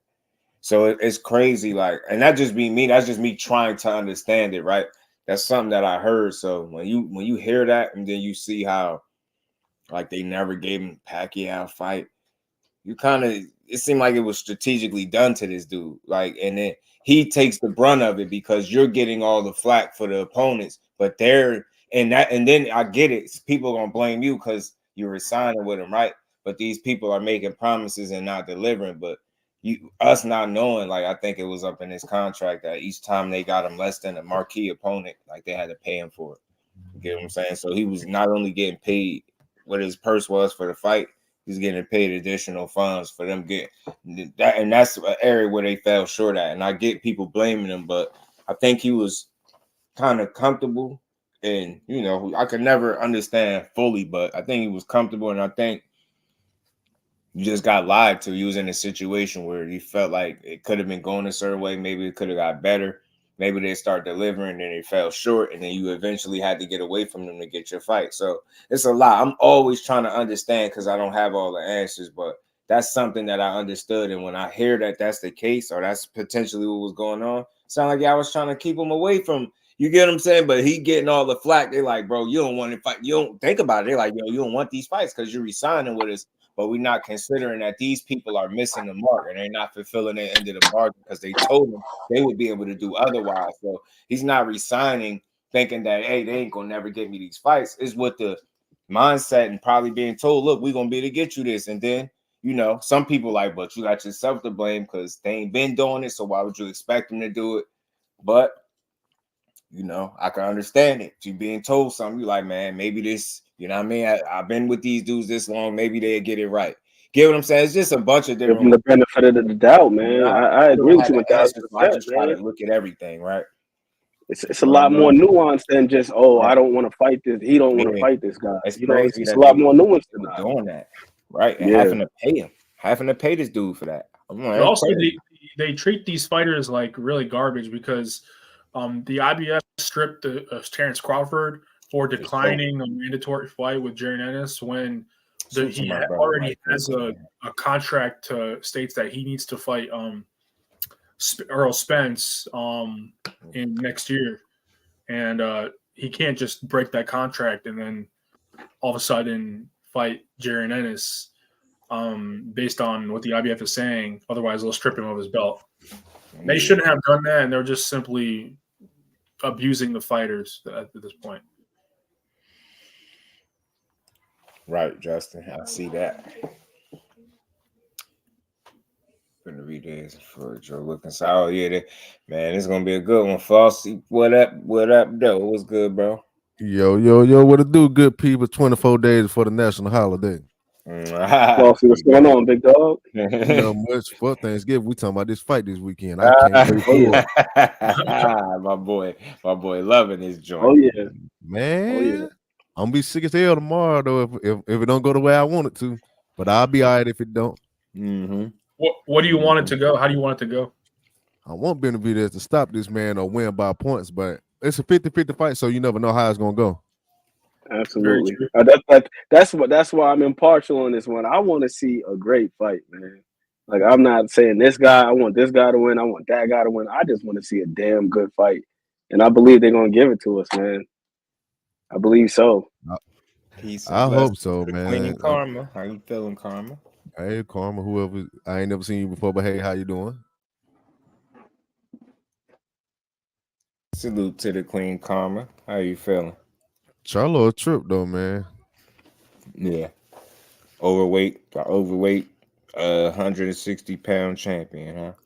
Oh, man. Up there acting crazy like he ain't just missed weight twice. Right? I think he blew it the second time on purpose.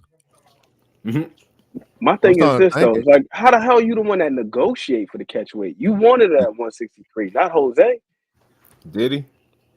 Yep, he asked for it because Jose wanted to do that 160 because he wanted the belt to be on the line. Nah, I'm tripping. Exactly.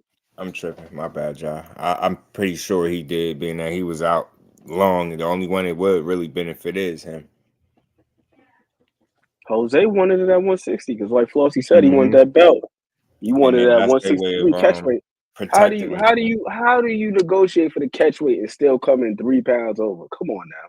Yeah. Come on, Jermall. You got to get your shit right. Bro, him and Jermall, they're having talks right now so that they can actually just still have the fight, despite the fact that the weights aren't the same. Man, Jermall is half a pound away from being the same weight as Benavidez right now. Like, you're about to be talking crazy, man. He about to be talking crazy to Boo Boo. Hey, I mean the Charlo Benavidez Jr. Hey, I see black boxing acting different after this happened. It ain't the same energy as they got for some of their favorite fighters. Oh, let's hit a spade. Back Charlo. That's what it is. Facts. Nah, we gotta keep it real. We gotta keep it real, bro. We gotta keep it real. Shot of water, bro. I don't think he belonged at 68, and that's why that performance looked like that. See, he should just went ahead and fought him a tune-up at 68 instead of just fighting. Drew was good with it, bro. Yeah, man. Charlo, you know, that's a bad look. And 3 pounds and some change over the contracted weight is wild. Right. Everybody in the building was booing him. Right. Was it 63 or 64? Yeah, they need 163. 163. He came in 166.6 the second time. Yeah, that's 3.6. Yeah, you tripping. That's once again, you the one who negotiated for it. You the one who lobbied for it, bro. Yeah, they can't be doing that. Bole, what it do, Brody? Yeah, Charlo tripped out with this one. He did. I don't know what that's about. But I'm pulling for him on this one. I think he's gonna beat Jose though. Still, I way the WBC was gonna let Jose Benavidez fight for the belt. Nah, that too, Bole. My bro always say that. Who did he beat that really deserve a middleweight title shot? For real. Because people would say that with anybody else, but with this, that kind of went out the window. Like, no, why the belt ain't on the line? Because he don't deserve a shot. And to be real, I think this is a test run, like I've been saying. Test run for him. I was saying, shit, it ain't even that for me. Like, even if you wouldn't give Jose a shot, make the man fight somebody that do deserve a shot because you already been out the ring 2 years, almost 3, and you ain't defended it. I think he should let it go though. He ain't fighting with it. Yeah, like if you ain't going back down, sit on it. To win, but I'm thinking David got it. Unfortunately, David going to try to grind him out. I think in the second half of the fight, I think that's where he's going to look to, come on. You know, that's just what he do. You're going to try to see what that first half look like. I mean, second half, you better. Yo, this is, I don't know if you guys can see this, but this is Jose Benavidez Jr. Yeah. On the pads. Look how accurate this guy is. He's accurate with the punches. There's more of it. Yeah. He throws some straight punches. He do. He just got a tendency to bluff a lot. He don't throw a lot when he get up in there. Yeah, it's just somebody at 47 shouldn't be able to beat nobody like Jermall Charlo. Is surely off the damn weight jump. Being in his right mind space, he ain't really a middleweight. Right. Like he knows where he's hitting when he sees the opening, or he sees the, I don't know what you say, how you say it, but when he sees the opportunity, I would say is a good word. When he sees an opportunity to just wham it, he just goes for it. This guy literally just goes for it. And he hits it, I think, precisely almost 90% of the time. So if this does go to a unanimous decision and it just comes down to the highest percentage of punches landed, it might be Benavidez winning this. See what's good, bro. Yeah, Carlos Adames been waiting. He deserves a shot more than Jose Benavidez, but I ain't making too much of a case for him deserving a title shot. If he win this fight, he definitely deserves a title shot. For sure. In my opinion. He deserves one if he wins. I'm kind of interested for that Matias fight, man. Saddam has been calling for it, man, and I like him. I think he's a real fighter. But I'll tell you this though, man. I just want Charlo to get back to the top of his game because I'm telling you now, Charlo at the top of his game. I know this might be a stretch at this point, but Charlo at the top of his game will be a very, very tough fight for Carlos Adames. Jermall Charlo? Or Jermall? Oh, yeah. Somebody made a point. I won't say who, but somebody pointed it out that, he hasn't really been facing guys with dominant jabs. That's really coming to win. And I had to think about it for a second, like, it's a little something to think about. I'm telling you, one thing we know about Charlo, you gonna get drunk with that joint. You ain't taking the jab away. I ain't seen nobody do it. You gonna get you drunk. And the right hands that follow. I like Charlo got a firm jab, man. Yo, Charlo had one of the prettiest catch and shoot uppercuts I seen, and I felt so bad it had to come at the expense of my man J-Rock because I love me some Julian Williams, but that had to be one of the most beautiful catch and shoot uppercuts I've seen in a minute. I agree with that. What Ghost just said too. That Carabar fight, Carabar was. It seemed like he fights a little up and down though. That's the thing with competition sometimes. And then also seeing this now, it's like, yo, you coming in at 166 after you pushed to 163. It's like you up and down, bro. It's like, this time. Haley looked sick 4 hours after damn weekend. He might not ever go back to 60. See, that might just elevate down with Diamonds because he might. This is Jermall Charlo in a workout. Yeah, his back big as shit. Slow motion. Speaking of backs, man, my guy, the David Benavidez looked like he in some good shape. When he turned, I seen he had the little Christmas tree in the back. You got some good definition in your back, and you get that little Christmas tree back there. Hey, every time they keep saying Boo-Boo's looking like he's in fantastic shape too, man. Both of them, man. This is gonna be we in for a treat, folks. It's gonna be a fantastic fight. Every time they say that, my boy Drain, he come back with a better training camp than the one before. No, he's looking good. All I'm saying is the weight won't be an excuse why somebody win or lose. Nope. No, I don't think so. I think so. I won't give it to him. I don't think so. I just trying to limit for 12 rounds and land counters. That's the problem. Is it's going to be hard to do it for 12 rounds. So you're going to have to be very mindful. That's something Sean Porter was speaking on too. It's not that you can't do it, but can you do it for 12 rounds? That's going to be hard to do. Damn. 12 rounds. That's hard. Mine is only 3 rounds, bro. 3 rounds. Damn, Ghost. That's how you feeling. Now he getting set. Now he pumping them up with shit, Ghost. Nemo been pumping him up. You gotta keep up, Ghost. You gotta keep up, Ghost. They sent Vada, Andrade, and David right after the damn weigh-in this morning.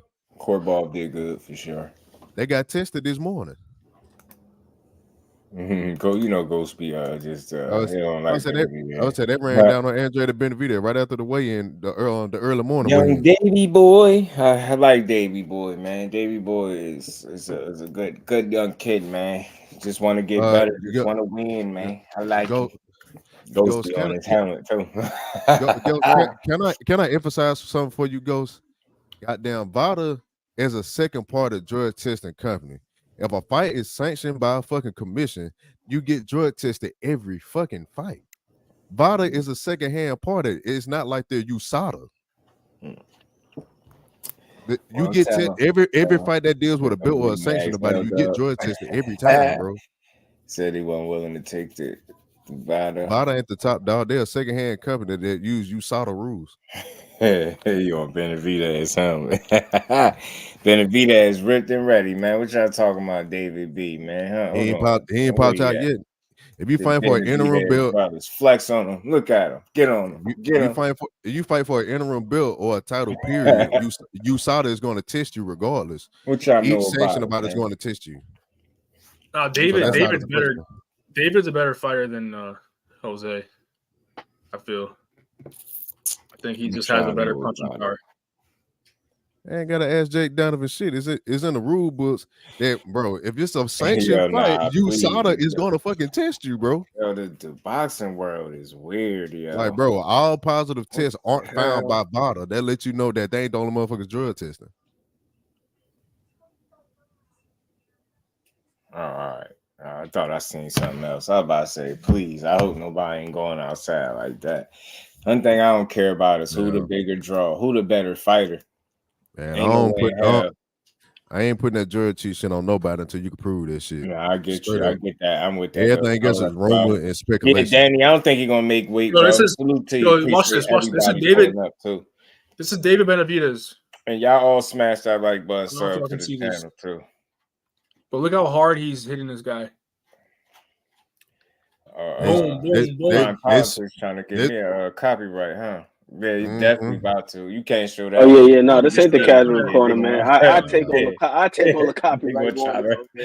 Copyright. They done cut my screen so many times. They do, yeah, they done cut my screen so many times. Yo, she really gonna learn how to piss me off today. Testing for cocaine don't mean that's the motherfucker. You're not. That don't mean you're gonna test positive for PEDs, my nigga. That's recreational usage that don't enhance your boxing.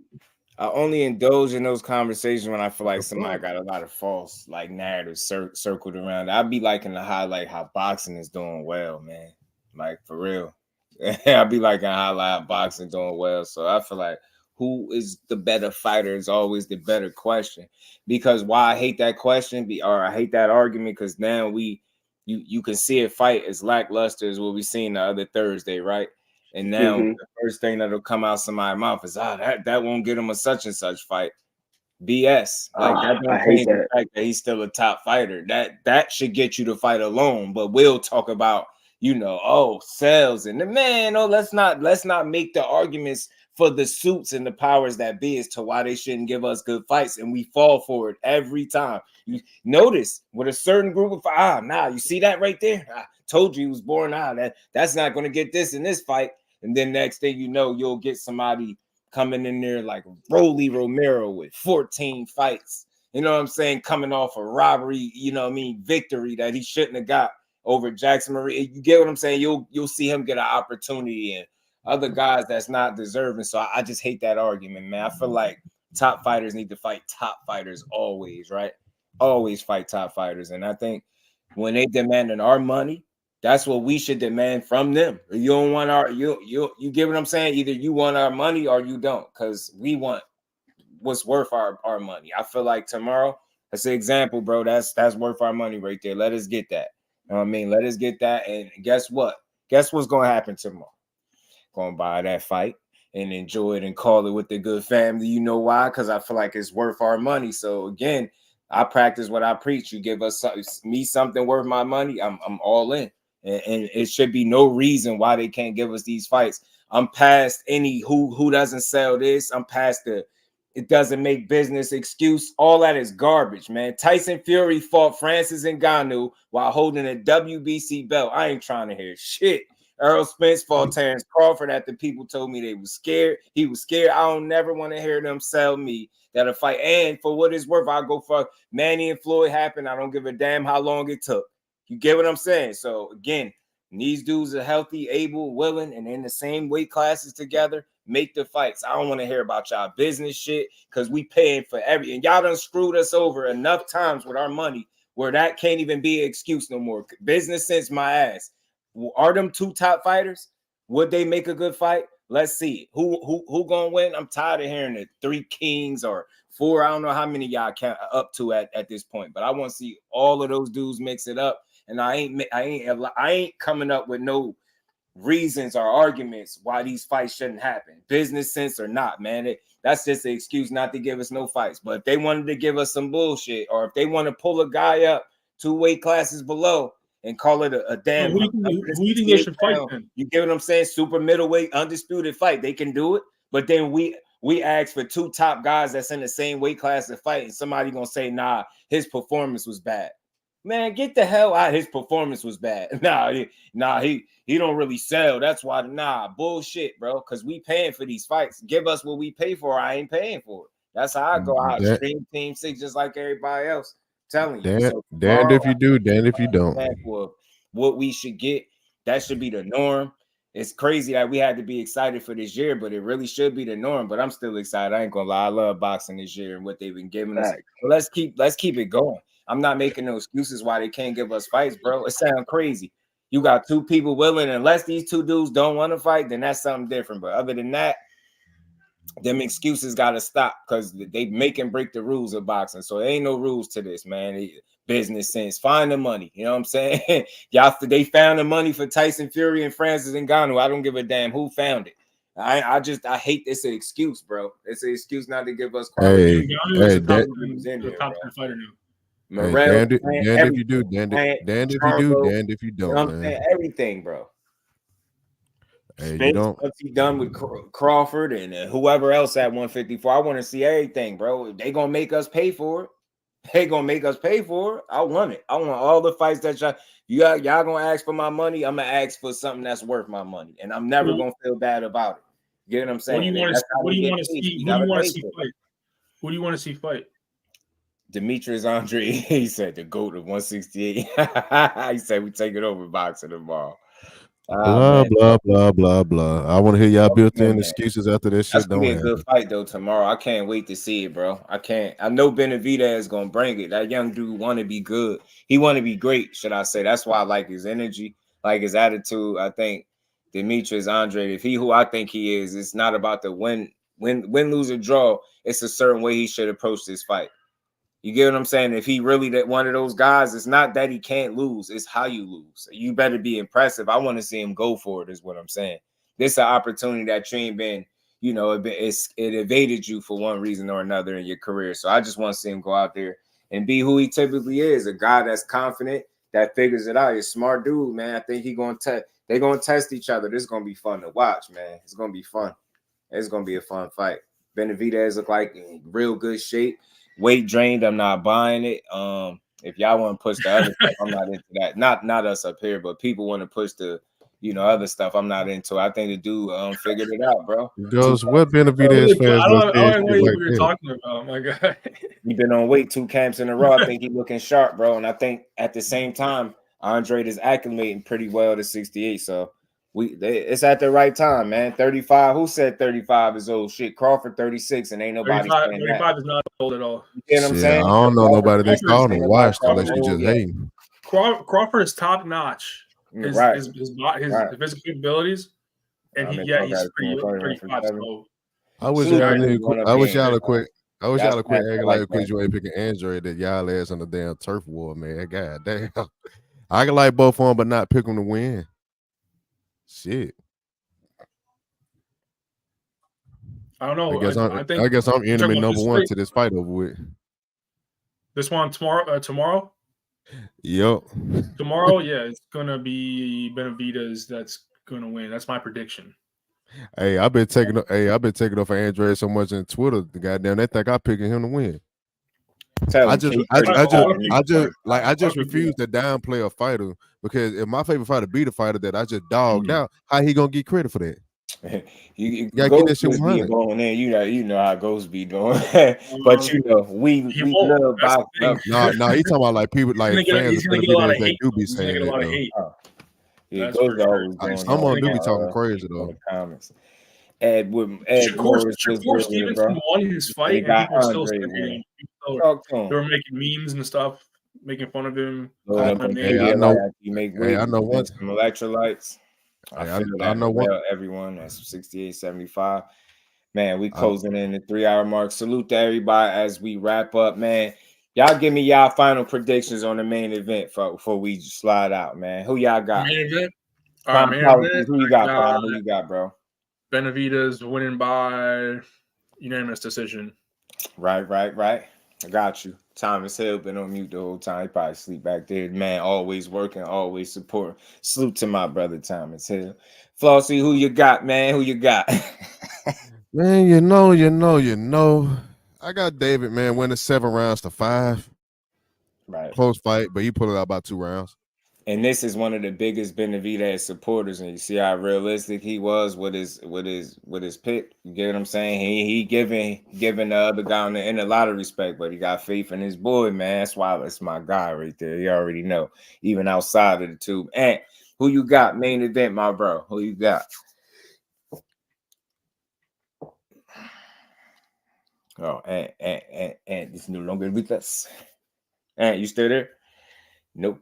Maybe no, or he probably doing something in the back. But I don't know if he made a pick. I don't know, but we might could get his pick. But look, man, much love and appreciation to everybody that pulled up. Y'all, man, it's been a real one. We'll be back tomorrow to call these fights, y'all. So salute to everybody in the super chat, cash app. Y'all know the drill, man. Much love to y'all. We're gonna have a good fight call tomorrow, y'all. Y'all know it how we do it over here. So y'all come tune in these fights. We got another one worth it, man. Last pay-per-view is Showtime, man. So let's get it, man. Salute to all others. Salute to Prime, man. You are always welcome back. My guy Thomas Hill, my Aussie, Aunt McQueen, the rest of the kings, queens in the super chat. Salute to all y'all, man. Yeah, y'all tap into my good brother Jay Hardcore, who should be on right now. Yo, I got a question for you. Just do boxing. I got a question. What's good? So after my sparring match December 8th, and I record it, or one of my friends records it, can I send it to you and you play it through on your stream? I got you. No doubt, man. Absolutely. You play it just 1 round, 3 minutes, essentially. All right, I got you. Check your IG. I requested you. Okay, bet. I'll send you a DM. I got you. For Thanks, sure. bro. Benavidez by 7-round KO. Danny Drew. Salute to you, bro. Appreciate you stopping through as well. Yeah, I feel you, man. Benavidez is gonna be hard to outlast, man. Andre gonna need a hell of a game plan. He's gonna have to execute, start to finish. It's not gonna be easy, but I think they're gonna give us our money's worth. Most importantly, man. Benavidez is a young guy that just wants to get better, so you gotta give him his respect, man. Much. Dub Justin. Oh, much love, Joe. Oh, yes, sir. Shower. Salute to the queen. Appreciate you, sis. It's always coming through supporting the grind. And my brother Mike Kirkland. You know it. You know it, Mike. I know it without knowing. You know it. Man, salute to my guy, man. Appreciate you, bro. I agree. He had some promotion here too, also. That Boo Boo Andre, for sure. Well, peace out, my guys. See you tomorrow.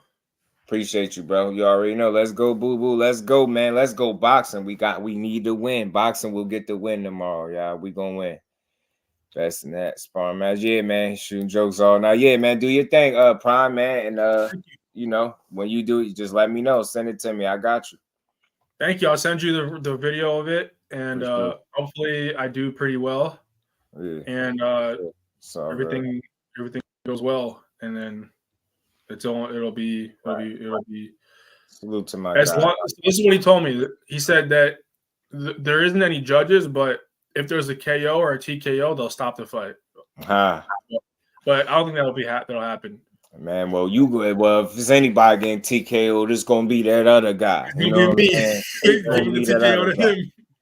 Go ahead, that's wild, man. You know, if it goes to 3 rounds, if it's 3 rounds, 3 minutes each. If it goes to 9 minutes at the end of the third round, there won't be a final decision about who wins.